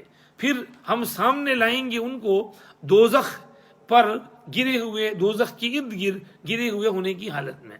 دوزخ کے ارد گرد وہ پڑے ہوں گے، نہیں جانا ہے ان کو، اور اپنے گھٹنوں کے بل گر گئے ہیں. فرشتے فیوخذ بالنواصی والاقدام، کسی کو پیشانی سے گھسیٹیں گے، کسی کو ٹانگوں سے گھسیٹیں گے اور ڈھکیلیں گے دوزخ میں. جاؤ، یہ ہے حول جہنم جثیہ ثم لننزعن من كل شیعۃ، پھر ہم جدا کر لیں گے ہر فرقے میں سے جون سا ان میں سخت رکھتا تھا رحمان کے ساتھ اکڑ کر، جو ان میں سب سے زیادہ اکڑ والا تھا رحمان کے سامنے، اس کو ذرا الگ کریں گے کیونکہ اس کا عذاب زیادہ سخت ہوگا. پھر ہمیں پتہ ہوگا کہ ان میں کون کون دوزخ میں داخل ہونے کے زیادہ قابل اور لائق ہے، اور تم میں کوئی بھی ایسا نہیں جس کو دوزخ پر نہ پہنچنا ہو. یہ رب کے لیے لازم ہے اور طے شدہ معاملہ ہے. پھر ہم بچا لیں گے دوزخ سے ان کو جو تقوی والے ہوں گے، اور جو گنہگار اور ظالم ہوں گے ان کو اسی میں اوندا منہ گرا ہوا چھوڑ دیں گے. دوزخ پہ تو سب کو جانا ہے، کیونکہ میدان حشر جو ہے نا وہ گول ہے، جیسے ایک آئلینڈ اور جزیرہ ہوتا ہے. جزیرہ کے ارد گرد سمندر ہوتا ہے، پانی ہوتا ہے، اس سے نکلنا ہو تو یا تو بریج چاہیے، یا ایروپلین ہیلی کاپٹر چاہیے، یا کشتی چاہیے، یا یورو ٹنل چاہیے، لیکن کچھ چاہیے پانی پر سے گزرنے کے لیے. تو جہنم پر سے گزرنے کے لیے بھی بریج ہوگی. تو اس پر آئیں گے کنارے کے اوپر، تو سامنے جیسے وہ ندی ہوتی ہے، نرمدا ندی ہے، تو وہاں پر آگے سامنے پانی ہے جی. تو اب جو ہے اس کو کراس کرنا ہے تو اس کے لیے بریج چاہیے، تو وہ بریج پر سے پار ہونا پڑے گا. اب کچھ لوگ تو اس میں پار ہو جائیں گے، دوسرے جو ہیں بوٹی بوٹیوں کے اندر گر جائیں گے. اللہ ہماری حفاظت کرے، پل صراط کراس کرنا ہمارے لیے آسان کر دے. اس کو کہا کہ تم سب نے دوزخ کے پاس آنا ہے، سب کو آنا ہے. حضور نے ایک حدیث میں فرمایا فَأَكُونُ أَنَا وَأُمَّتِي أَوَّلَ مَنْ يُجِيزُ، پار کرنے والے سب سے پہلے میں اور میری امت ہوں گے. اور سب نبی اس دن پکار رہے ہوں گے وَدَعْوَ الرُّسُلِ يَوْمَئِذٍ یا رب سلم سلم سلم سلم، اے اللہ سلامت رکھیو، اے اللہ سلامت رکھیو. سب ڈرے ہوئے ہوں گے. پھر اپنی نیکی کی حساب سے کوئی بجلی کی طرح، کوئی پلک جھپکنے کی طرح، کوئی بجلی کی سپیڈ میں، کوئی جو ہے تیز ہوا کی طرح سے، اور کوئی گھوڑے کی رفتار میں، کوئی اونٹ کی رفتار میں، کوئی نارمل آدمی کے چلنے کی طرح وہ برج پار کر جائے گا. اور دوسرے لوگ وہ گر جائیں گے. اور پل صراط کے اطراف میں کڑے ہوں گے، ہکس ہوں گے، وہ یوں گھوم رہے ہوں گے اور لوگوں کو پکڑ کے نیچے کھینچیں گے. یہ گناہوں کے کڑے ہوں گے، جنہوں نے وہ گناہ کیے ہوں گے اس کا گناہ اس کو نیچے کھینچ لے گا، اور دوسرے لوگ پار کر جائیں گے. تو فرمایا سب نے اس پر سے گزرنا ہے، اور یہ گزرنا بالکل ضروری ہے. جو تقوی والے ہوں گے وہ تو بچ جائیں گے، جو ظالم ہوں گے، گنہگار فاسق فاجر ہوں گے، وہ اس میں اوندے منہ گر جائیں گے. اور آگے فرمایا ان لوگوں کے سامنے ہماری کھلی ہوئی آیتیں پڑھی جاتی ہیں تو کافر لوگ ایمان والوں سے کہتے ہیں کہ دیکھو آج کل اس وقت دونوں فرقوں میں کس کا مکان بہتر ہے اور کس کی مجلس زیادہ اچھی لگی ہے. تو یہاں پر ہمارے مکان اچھا ہے، ہماری مجلس اچھی ہے، تو اگر قیامت آئی تو وہاں بھی ہمارا مکان اچھا ہوگا اور ہماری اچھی مجلس لگے گی. ہم بہتر ہیں، تم بہتر نہیں ہو، تم برے ہو. اللہ فرماتے ہیں ان سے پہلے ہم نے کتنی جماعتیں ہلاک کی، وہ ان سے بہتر سامان اور ان سے زیادہ نام نمود نمائش اور دکھاوے والے تھے. ان کی طاقتیں بھی زیادہ تھی، دولت بھی ان کے پاس زیادہ تھی، اور ان کے گھر بھی ان سے زیادہ اچھے تھے. پھر بھی ہم نے پوری قوم سمود کو تباہ کر دیا. ان کے گھر اتنے اچھے نہیں جتنے ان کے تھے، ان کی طاقت بھی اتنی نہیں جتنی ان کی تھی. ہم نے ان کو تباہ کیا، ان کو بھی ہم کر سکتے ہیں. تو یہ سامان زیادہ ہونا اور زیادہ اچھی مجلس والا ہونا یہ حق پر ہونے کی دلیل نہیں ہے. آگے کہہ دیجئے جو گمراہی میں بھٹک رہا ہے رحمان بھی اس کو کھینچے اور لمبا کرے، یہاں تک کہ جب وہ دیکھیں گے یا تو عذاب یا قیامت تو جان لیں گے کہ کون کس کا مکان زیادہ برا ہے اور کس کی فوج کمزور ہے. اس وقت تو ان کو اپنے مکان اور اپنی مجلس پر فخر ہے، تو اس وقت سارا مکان اور مجلس کے فخر کی ٹٹی نکل آئے گی، سمجھ پڑ جائے گی اس وقت کی حقیقت حال کیا ہے. ہاں جو ایمان والے ہیں، ہدایت یافتہ ہیں، خدا ان کی ہدایت کو بڑھاتے ہیں، اور باقی رہنے والے نیک عمل رب کے یہاں بہتر ہیں ثواب کے اعتبار سے اور بہتر ہیں ریٹرن کے اعتبار سے۔ کچھ نیک عمل کرو، تسبیحات پڑھو، 5 وقت کی نمازیں پڑھو، اللہ اللہ کرو، قرآن پڑھو، یہ باقی رہنے والا عمل ہے، یہ زیادہ کام آنے والا ہے وہاں۔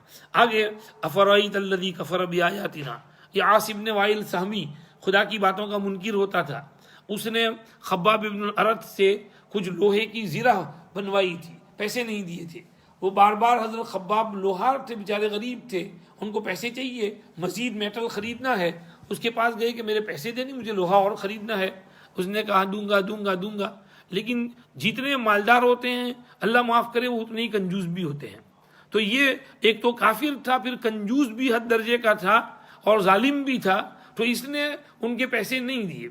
جب انہوں نے بار بار تقاضے کیے تو کہنے لگا 1 منٹ، تو کہتا ہے نا مرنے کے بعد دوبارہ زندگی ہونے والی ہے، کہاں؟ تو پھر تو جب وہاں آئے گا نا میرے پاس تو میں وہاں تیرا حساب چکا دوں گا، ہے بجائے بھاگ جائے یہاں سے۔ اس نے اس طرح مذاق اڑائی، تو اس پر اللہ نے یہ آیتیں اتاری۔ ارے دیکھا اس کو جو کہتا ہے کہ میں دوبارہ جب اگر زندہ ہوا تو وہاں پر مجھے مال اولاد مل جائے گی اور وہاں دے دوں گا، تو کیا اس نے غیب کو جھانک کر دیکھ لیا ہے، پیپ کر لیا ہے، یا رحمان کے یہاں کوئی معاہدہ اگریمنٹ ہو گیا ہے اس کا؟ ہرگز نہیں۔ اس کا یہ زہریلا جملہ، پوائزنس سینٹنس ہم نے نوٹ کر لیا ہے، اس کو عذاب بڑھا کے ہم دیتے جائیں گے اس کی اس بکواس اور اس زہریلے جملے کی وجہ سے، اور اس کو جس اولاد پر اور اس پر مال پر فخر ہے اس کے وارث تو ہم بنیں گے، اور یہ ہمارے پاس اکیلا آئے گا، اس کے وارث ہم بنیں گے۔ اس کا بیٹا عمرو بن العاص مسلمان ہوا تو گیا اس کی ساری دولت، کیونکہ عاص ورن گیا تو اس کی میراث اس کے بیٹے کو ملی، اور اس کا بیٹا مسلمان ہوا تو اس کی میراث ہمارے پاس آئی، اور یہ اکیلا آئے گا۔ اور ان لوگوں نے خدا کو چھوڑ کر اور معبود بنا رکھے ہیں تاکہ اس معبودوں سے ان کی عزت میں اضافہ ہو اور ان کی مدد ہو سکے، ہرگز نہیں۔ یہ خود ہی اپنی اس عبادت کا وہ معبود اور وہ بت قیامت کے دن ان کو بھی بلایا جائے گا، اور وہ ان کی عبادت کا انکار کریں گے اور وہ ان کے مخالف ہو جائیں گے۔ دوسری جگہ قرآن میں کہا ہے سورہ فرقان میں وَيَوْمَ يَحْشُرُهُمْ وَمَا يَعْبُدُونَ مِن دُونِ اللَّهِ فَيَقُولُ أَأَنْتُمْ أَضْلَلْتُمْ عِبَادِي هَؤُلَاءِ أَمْ ضَلُّوا السَّبِيلَ قَالُوا سُبْحَانَكَ مَا كَانَ يَنبَغِي لَنَا أَن نَّتَّخِذَ مِن دُونِكَ مِنْ أَوْلِيَاءَ وَلَكِن مَّتَّعْتَهُمْ وَآبَاءَهُمْ حَتَّىٰ نَسُوا الذِّكْرَ وَكَانُوا قَوْمًا بُورًا۔ تو فقط كَذَّبُوكُم بِمَا تَقُولُونَ، تو یہ ہے کہ وہ خود انکار کریں گے۔ اس کے بعد اللہ فرماتے ہیں دیکھو یہ جو ایسے کفر کرنے والے ہوتے ہیں نا، سخت مزاج، ہم بھی پھر شیطان کو ان پر چھوڑ دیتے ہیں، اور شیطان بھی ان کو اچھالتے ہیں، ابھارتے ہیں، اکساتے ہیں، ورغلاتے ہیں، اور وہ اپنے کفر میں اضافہ کرتے ہی چلے جاتے ہیں۔ لہذا ان کے معاملے میں جلد بازی نہ مچاؤ، ہم نے ان کی پوری گنتی گن رکھی ہے۔ جس دن ہم تقوی والوں کو رحمان کے پاس مہمان کی طرح سے بلائیں گے اور حشر کریں گے، حاضر کریں گے، اور گنہگاروں کو ہم دوزخ کی طرف پیاسا ہونے کی حالت میں ڈھکے لیں گے اور ہانکیں گے۔ اس دن کسی کی اختیار میں شفاعت نہیں ہوگی، ہاں مگر جس نے رحمان سے کوئی وعدہ لیا ہو، رحمان نے کہا ہو کہ چلو میں تم کو سفارش کی اجازت دوں گا، جیسے نبی کریم صلی اللہ علیہ وسلم اور دیگر انبیاء اور اولیاء اور صلحاء اور علماء اور حفاظ، وہ الگ بات ہے، ورنہ کسی کی سفارش کرنے کی ہمت نہیں ہوگی، تو سب چپ ہوں گے اور اللہ کا حکم وہاں پر چلے گا، میدان حشر میں اللہ کے سوا کسی کا نہیں چلے گا۔ آگے پھر کہ وقالوا اتخذ الرحمن ولدا، کچھ لوگ ایسے ہیں جو کہتے ہیں رحمان کے یہاں بیٹا ہے۔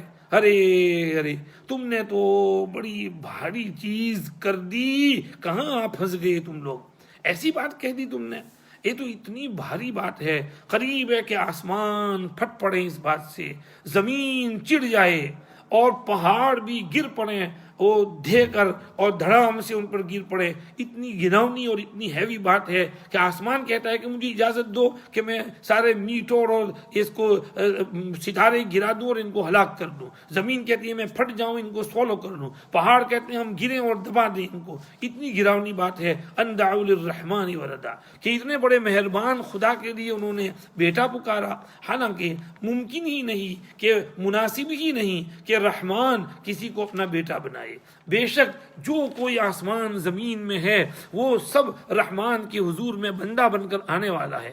رحمان نے ان کو شمار بھی کیا ہے، گن گن کر رکھا ہے ان کی گنتی کو۔ سب آئیں گے رحمان کے پاس قیامت کے دن اکیلے، پھر جو ایمان لائے، جنہوں نے نیک عمل کیے، رحمان ان کے لیے محبت ڈال دیں گے، دنیا میں لوگوں کے دلوں میں ان کی محبت آ جائے گی۔ دیکھیے ہم نے یہ قرآن تمہاری زبان پر آسان کر دیا ہے تاکہ آپ اس کے ذریعے تقوی والوں کو تو خوشخبری سنا دیں اور ضدی جھگڑالو لوگوں کو وارننگ سنا دیں۔ ان سے پہلے کتنی بستیاں ہم نے ہلاک کی، کیا تم کو ان کی کوئی آہٹ محسوس ہوتی ہے یا ان کی بھنک بھی تم کو سنائی دیتی ہے؟ نہیں۔ تو لہذا ان پر بھی کوئی آفت آ جائے تو کوئی بعید نہیں ہے، اللہ اپنے عذاب سے ہماری حفاظت فرمائے۔ سورہ مریم پوری ہوئی، انگلش میں ہماری تفسیر ہے، اس کی خریدیے، پڑھیے، تفسیررحیمی.com کی ویب سائٹ پر سے آرڈر کیجئے اور یہ پوری تفسیر آپ کو وہاں ملے گی ڈیٹیل کے ساتھ انشاءاللہ۔ اس کے بعد سورہ طٰہٰ ہے، مکی صورت ہے، 135 آیتیں ہیں، 8 رکوع ہیں، مکہ مکرمہ میں حضور اکرم صلی اللہ علیہ وسلم پر نازل ہوئی ہے، بڑی پیاری صورت ہے۔ کہا جاتا ہے کہ سورہ مریم اور سورہ طٰہٰ کو اللہ رب العزت والجلال نے آسمان زمین کے پیدا کرنے سے چند ہزار کئی ہزار سال پہلے فرشتوں کے سامنے تلاوت فرمایا تھا۔ اتنی پیاری صورتیں ہیں یہ۔ سورہ طٰہٰ شروع ہوتی ہے توحید کے ساتھ۔ پہلے تو پیغمبر علیہ السلام کو تسلی دیتے ہیں کہ طٰہٰ، اس کے معنی اللہ ہی کو معلوم ہے، ما انزلنا علیک القرآن لتشقی، یہ قرآن ہم نے آپ پر اس لیے نہیں ڈالا کہ آپ بہت مشقت اٹھائیں۔ آپ کیوں اتنی لمبی لمبی بہت گھبراتے ہیں، بہت عبادت کرتے ہیں، گھلے جاتے ہیں، اتنی زیادہ مشقت نہ اٹھاؤ، ٹیک اٹ ایزی۔ یہ تو ایک نصیحت ہے اس کے لیے جو ڈرتا ہو۔ یہ رحمان نے اتارا ہے جو آسمان زمین کا بنانے والا ہے۔ رحمان تو عرش پر قرار پکڑا ہے، اس نے اسی کا ہے جو کچھ آسمانوں میں ہے، جو کچھ زمین میں ہے، جو کچھ ان کے بیچ میں ہے، جو کچھ گیلی مٹی کے نیچے ہے۔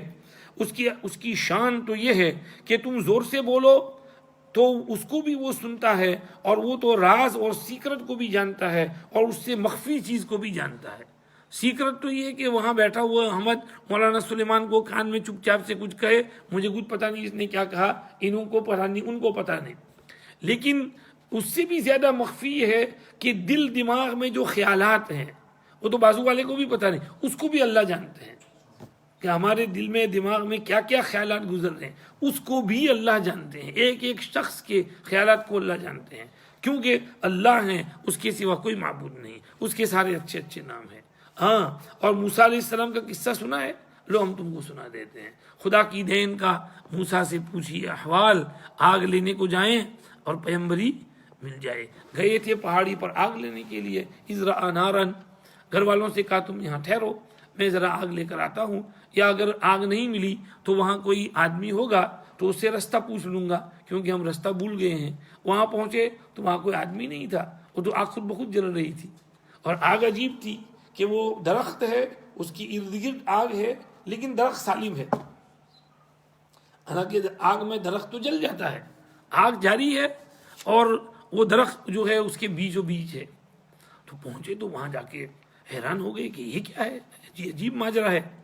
تو اللہ رب العزت والجلال نے وہاں سے آواز لگائی، انی انا ربک فاخلع نعلیک، میں تیرا رب تجھ سے بول رہا ہوں، چپل اتارو، تم مقدس وادی طویٰ میں ہو اور میں نے تم کو چنا ہے، پسند کیا ہے، جو میں وہی اتار رہا ہوں اس کو سنو دھیان سے۔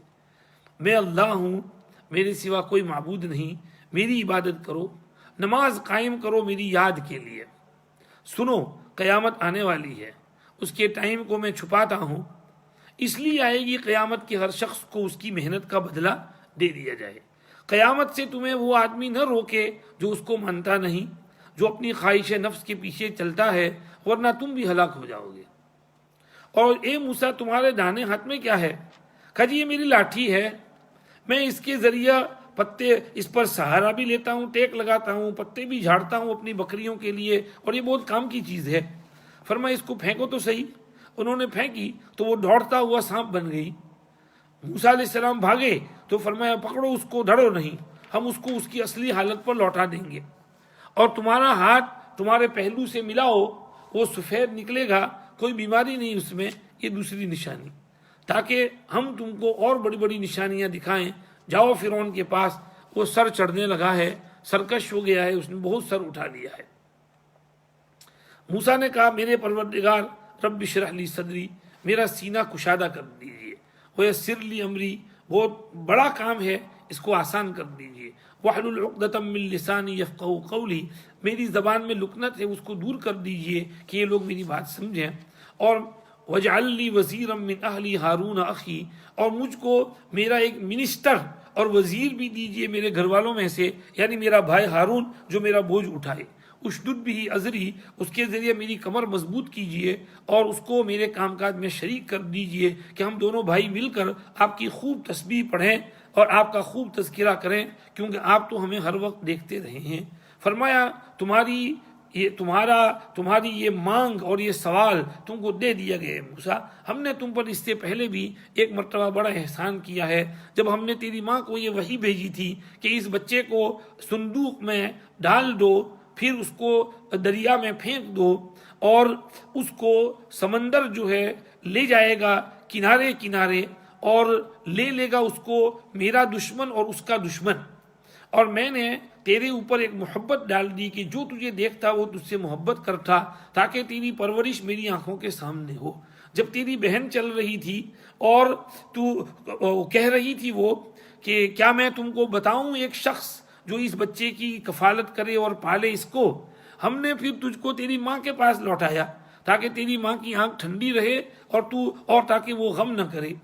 اور دیکھ تو نے ایک مرتبہ ایک آدمی کو مار دیا تھا، تو ہم نے تجھے اس غم اور گھٹن سے چھڑا لیا، نجات دلائی، لیکن اس کے بعد ہم نے تجھ کو ٹیسٹ کیا الگ الگ طرح سے، بائی مسٹیک قتل کی وجہ سے بہت سارے امتحان سے تجھے گزرنا پڑا، پھر تو مدین والوں میں کئی سال رہا، پھر تو ایک تقدیر پر اور ایک مقررہ وقت پر آیا اے موسیٰ، اب تو واپس جا رہا ہے۔ جا تو رہے تھے اپنے امی ابا سے ملنے کے لیے 10 سال کے بعد، تو 10 سال دور رہے، واپس جا رہے تھے، اور دیکھ موسیٰ میں نے تجھ کو بنایا خاص اپنے واسطے، اب جا تو اور تیرا بھائی میری نشانیاں لے کر، اور میری ذکر میں سستی نہ کرنا، میرے ذکر میں سستی نہ کرنا۔ ہم لوگ ذکر میں بہت سستی کرتے ہیں، اللہ موسیٰ کو کہہ رہے ہیں کہ خوب میرا ذکر کرنا، ذکر سے قوت آئے گی روح میں، جتنا زیادہ ذکر کریں گے اتنی روح قوی ہو جائے گی، دیکھو میرے ذکر میں سستی نہ کرنا، اور جاؤ دونوں بھائی فرعون کے پاس، وہ بہت سرکش ہو گیا ہے، اچھا البتہ اس کے ساتھ ذرا نرمی سے بات کرنا، شاید وہ سوچے یا ڈرے۔ فرعون سے بھی کہا کہ نرمی سے بات کرنا، تو ہمیں ہمارے ایم پی کاؤنسلر سے تو زیادہ نرمی سے بات کر دیجیے، فرعون سے تو اچھے ہیں یہ، فرمایا فرعون جیسے سے بھی نرم بات کرنا، سخت بات مت کرنا۔ ان دونوں نے کہا پروردگار ہمیں ڈر لگتا ہے کہ وہ ہم پر حملہ آور ہو جائے اور سختی کرے، یا وہ جوش میں آ جائے۔ فرمایا تم ڈرو نہیں، میں تمہارے ساتھ ہوں، تمہاری باتیں سنتا ہوں، دیکھتا ہوں، جاؤ اس کے پاس، کہو ہم دونوں تیرے رب کے رسول ہیں، ہمارے ساتھ بنی اسرائیل کو چھوڑ دے تو، اور ان کو عذاب مت دے، ہم تیرے پاس رب کی نشانی لائے ہیں، سلامتی ہو ہر اس آدمی پر جو ہدایت پر چلتا ہے، بے شک ہماری طرف وہی بھیجی گئی ہے کہ عذاب تو اس پر آتا ہے جو جھوٹا کہتا ہے، پیٹ پھیر پر بھاگتا ہے۔ فرعون بولا کہ تیرا رب کون ہے اے موسیٰ؟ کہا ہمارا رب وہ ہے جس نے ہر چیز کو اس کی شکل صورت عطا کی، پھر اس کو راہ سجھائی۔ کہا اچھا تو پہلے لوگوں کا کیا حال ہے؟ موسیٰ نے جواب دیا کہ ان کا حال تو میرے رب کو معلوم ہے، وہ لکھا ہوا ہے ایک کتاب میں، میرا رب نہ بہکتا ہے نہ بھولتا ہے۔ اس نے موسیٰ علیہ السلام کو پھنسانا چاہا کہ درباریوں کے سامنے موسیٰ علیہ السلام ان کے آباء و اجداد کی برائی کریں تو وہ بھڑک اٹھیں، لیکن موسیٰ علیہ السلام تو اللہ کے نبی تھے، وہ تو منطقی آدمی تھے، سب سے زیادہ عقل مند ہوتا ہے اللہ کا نبی، تو انہوں نے ڈپلومسی کے ساتھ جواب دیا۔ انہوں نے کہا کہ وہ پہلے لوگوں کا حال تو رب کو پتہ ہے، وہ تو لوح محفوظ میں لکھا ہے، مجھے کیوں پوچھتا ہے؟ رب بھولتے نہیں ہے اور رب کو مسٹیک بھی نہیں ہوتی ہے۔ وہ رب جس نے زمین کو بچھونا بنایا، تمہارے لیے اس میں راستے بنا دیے، آسمان سے پانی برسایا، اس سے ہم نے طرح طرح کے سبزیاں وغیرہ اگائیں، فاخرجنا، اللہ نے اب التفات کیا ہے زمین میں، کھاؤ اور اپنی بکریوں اپنے جانوروں کو بھی چراؤ، اس میں نشانیاں ہیں عقل رکھنے والوں کے لیے۔ یہ موسیٰ علیہ السلام کا شروع میں وہاں جانا اور پیغمبری ملنا، فرعون کے ساتھ مکالمہ، اس کا ایک حصہ یہاں پر ذکر کیا ہے۔ آگے نیکسٹ رکوع میں منہا خلقناکم، زمین سے سب چیزیں اگائی نا، اللہ نے کہا نا زمین سے ہم نے تمہارے لیے یہ اناج وغیرہ اگایا، فرمایا اسی زمین سے تو ہم نے تم کو بھی بنایا ہے، اور اسی زمین میں ہم تم کو لوٹائیں گے، اور اسی زمین سے دوبارہ تم کو نکال کے کھڑا کر دیں گے۔ یہ ہماری قدرت ہے، ہماری حکمت کی چیزیں ہیں۔ آگے پھر اللہ نے کہا اس کو ہر طرح کی نشانی دکھائی، نہیں مانا، جادوگروں کو بلایا، مقابلہ ہوا، اور موسیٰ علیہ السلام کی لاٹھی سارا جادو کھا گئی، جادوگر مسلمان ہو گئے، اس نے وارننگ دی، جادوگروں نے کہا کہ تیری وارننگ کا ہم پر کوئی اثر نہیں پڑے گا، فَاقْضِ مَا أَنْتَ قَاضٍ لَن نُؤْثِرَكَ عَلَىٰ مَا جَاءَنَا مِنَ الْبَيِّنَاتِ وَالَّذِي فَطَرَنَا فَاقْضِ مَا أَنْتَ قَاضٍ إِنَّمَا تَقْضِي هَٰذِهِ الْحَيَاةَ الدُّنْيَا۔ ہمیں مارے گا تو دنیاوی زندگی ختم ہو جائے گی، اور کیا ہوگا۔ جادوگر بہت تھے، بعض روایتوں میں تو ہزاروں کی تعداد میں لکھا ہے، سب مسلمان ہو گئے۔ تو انہوں نے کہا کہ ہم اپنے رب پر ایمان لے آئے تاکہ وہ ہمارے پچھلے گناہ معاف کر دے، اور تو نے ہم سے زبردستی جو جادو کروایا وہ بھی معاف کر دے، اللہ بہتر ہے، سدا باقی رہنے والا ہے۔ جادوگر ابھی مسلمان ہوئے ہیں لیکن کتنا پکا ایمان ہے، کہتے ہیں جو آدمی رب کے پاس مجرم بن کر آئے گا اس کے لیے جہنم ہے، نہ مرے گا نہ جیے گا اس میں، اور جو آدمی ایمان کے ساتھ آئے گا، نیک عمل لے کر کے آئے گا، اس کے لیے جنت کے بلند درجات ہیں، ہمیشہ رہنے کے باغات جن کے نیچے نہریں بہتی ہیں، وہ رہا کرے گا اس میں، اور یہی بدلہ اور ثواب ہے اس کا کہ جو پاک ہو کر کے دربار الہی میں پہنچا۔ یہ وہ حصہ ختم ہوا۔ آگے نیکسٹ رکوع جو ہے سورہ 16ویں پارے کا 12واں رکوع، سورہ طٰہٰ کا 4تھا رکوع، اس میں موسیٰ علیہ السلام کا وہ بنی اسرائیل کو لے کر چلنا، فرعون کا پیچھے آنا، سمندر میں غرق ہونا، فغشیہم من الیم ما غشیہم، یہ سارا مذکور ہے۔ اور اس کے بعد اللہ پاک کہتے ہیں بنی اسرائیل کو ہم نے کہا قد انجیناکم من عدوکم، ہم نے تم کو بچا لیا تمہارے دشمن سے، تم کو طور کی جانب ایمن کا وعدہ کیا کہ وہاں سے ہم تم کو بہت سی چیزیں دیں گے، من و سلوہ تم پر اتارا، کھاؤ یہ ہماری روزی، اور اس میں زیادتی مت کرو ورنہ میرا غضب تم پر اتر پڑے گا۔ جس پر غضب اترا وہ ہلاک ہو گیا، پٹکا گیا۔ دیکھو میں مغفرت کر دوں گا اس کی جو توبہ کرے، ایمان لائے، عمل صالح کرے، راہ راست پر چلے۔ یہ ہم نے ان کو نصیحت کی۔ وہاں سے کراس کرنے کے بعد پھر موسیٰ علیہ السلام کو اللہ نے کہا کہ تم کوہ طور پر آؤ، اعتکاف کرو، تو ہم جو ہے تمہیں کتاب دیں گے۔ موسیٰ علیہ السلام آئے اور اپنے ساتھ کچھ، چونکہ ایک دفعہ نہیں آئے تھے، کئی دفعہ آنا ہوا تھا، تو یہ ان میں سے ایک آدھ کا تذکرہ ہے جس میں اپنی قوم کے کچھ آدمیوں کو بھی لے کر آئے تھے۔ لیکن موسیٰ علیہ السلام جلدی جلدی کوہ طور پر پہنچ گئے اللہ سے ہم کلامی کے شوق میں۔ پوچھا کہ موسیٰ تم جلدی کیسے آ گئے؟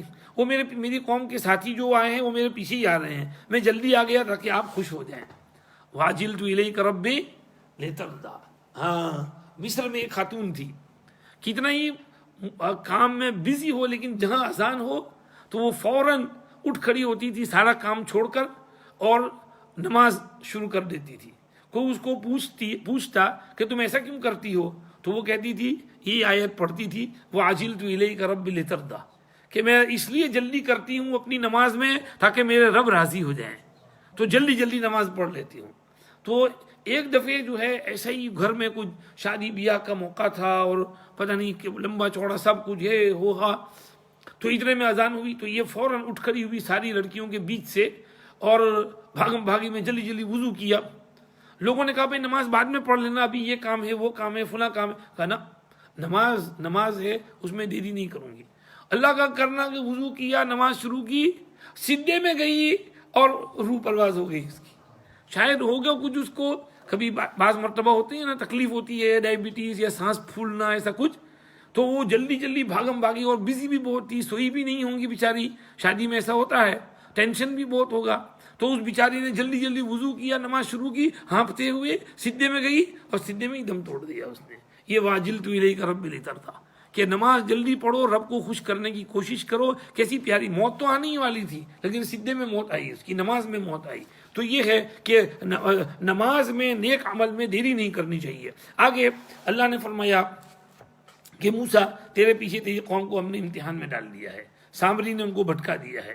وہ جو سامری نے گوشالہ بنایا تھا، ایک کاف بنایا سونے سے، اور اس میں اس نے ایک مٹی ڈال دی جبریل علیہ السلام کے گھوڑے کے نیچے جو اس نے دیکھی تھی وہ رکھ لی تھی اس نے، تو اس میں ڈالی تو اس میں ذرا کھن کھن کھن کھن آواز آنے لگا، اور وہ ذرا آواز آنے لگی، وہ تو ویسے بھی کوئی ایسی ہولو چیز ہو اور ہوا چلے تو ادھر سے ہوا گزرے اور ادھر سے نکلے تو سیٹی بجتی ہے، تو اس طرح کی کوئی سیٹی والی آواز آنے لگی اس میں سے، تو لوگ کہنے لگے کہ موسیٰ کوہ طور پر کہاں خدا ڈھونڈنے گیا، خدا تو یہاں ہے۔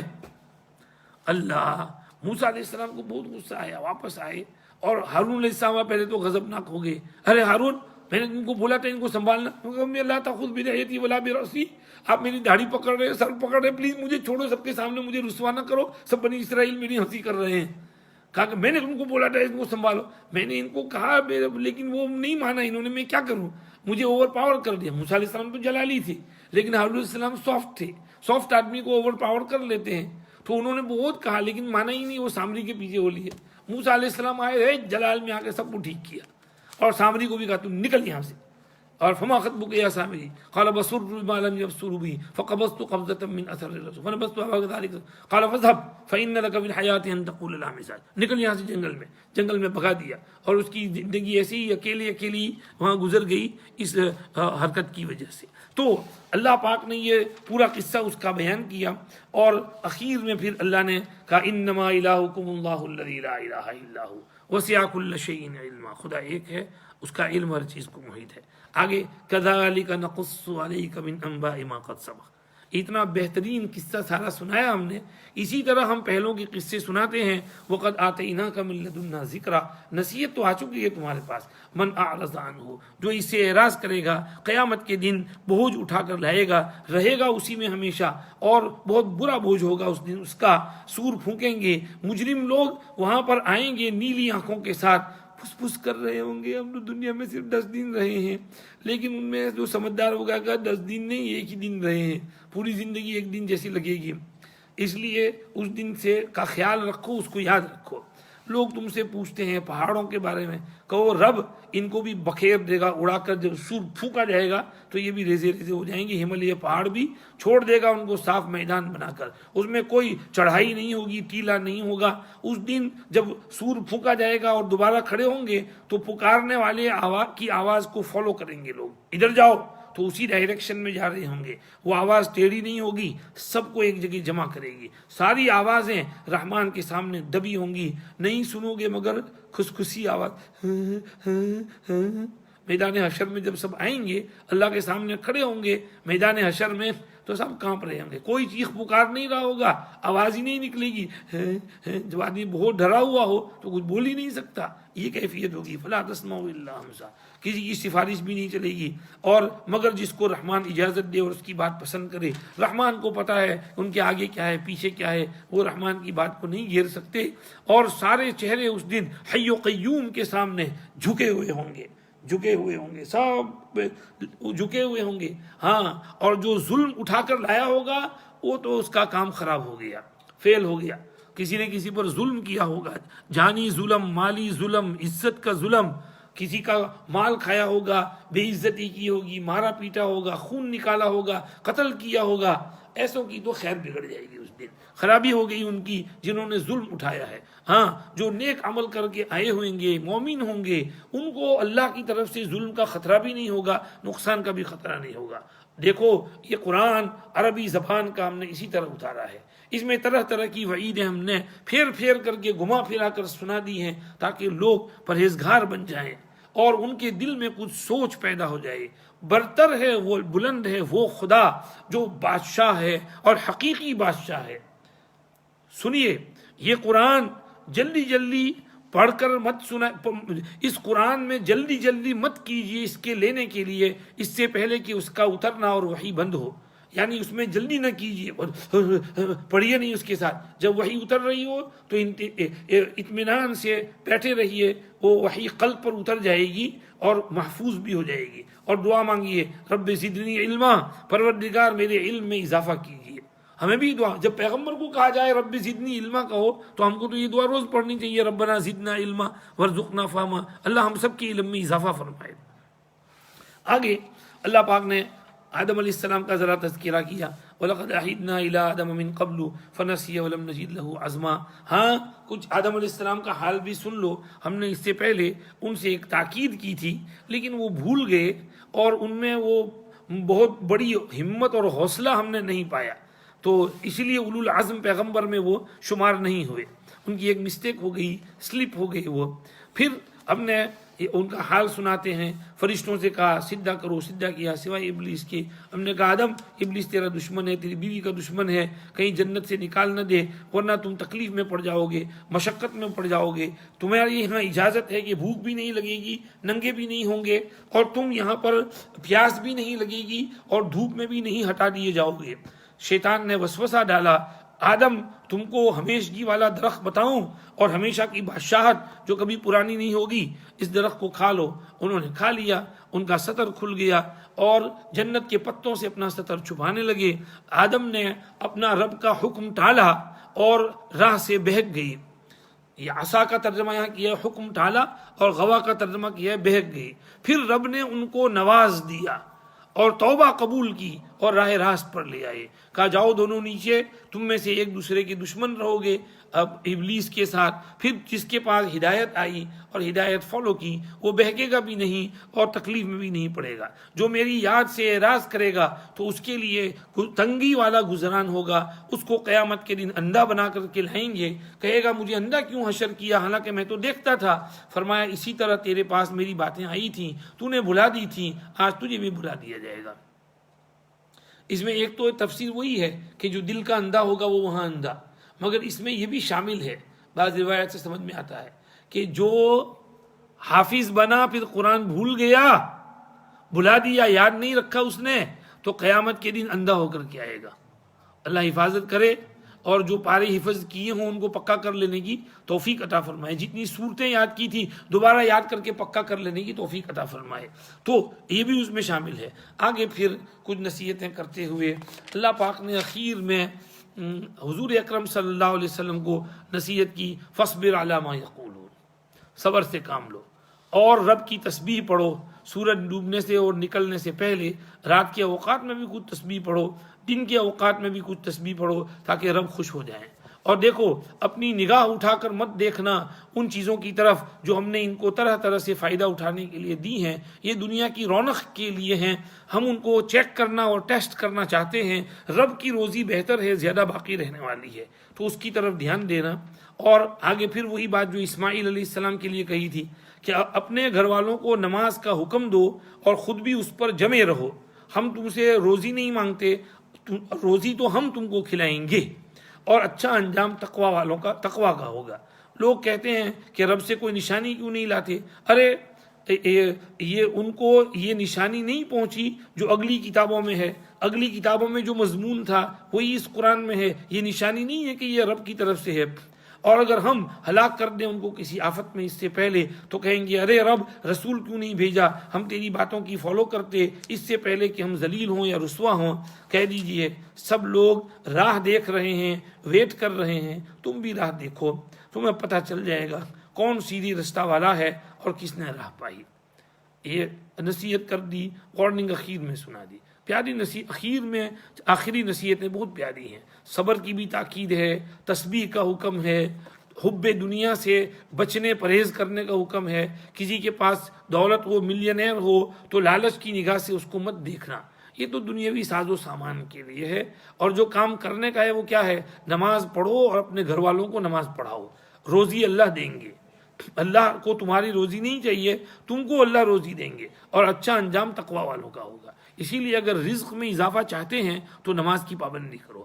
رمضان کا مہینہ ہے، عادت ڈال دو، نماز کبھی نہ چھوٹے، تمہارے رزق میں برکت ہوگی. بہت برکت ہوتی ہے نماز پڑھنے سے، روزی میں، کھانے پینے میں، ویجز میں اور انکم میں بہت برکت ہوتی ہے، بہت برکت ہوتی ہے. اللہ پاک دیتے ہیں.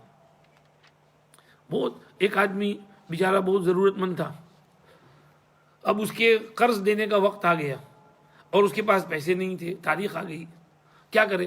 مسجد میں آیا، وضو کیا، نماز پڑھی اور بیٹھا بیٹھا رونے لگا. اکیلا ہے، دن کا وقت ہے، دوپہر کا وقت ہے، کوئی نہیں، نہ آدم ذات.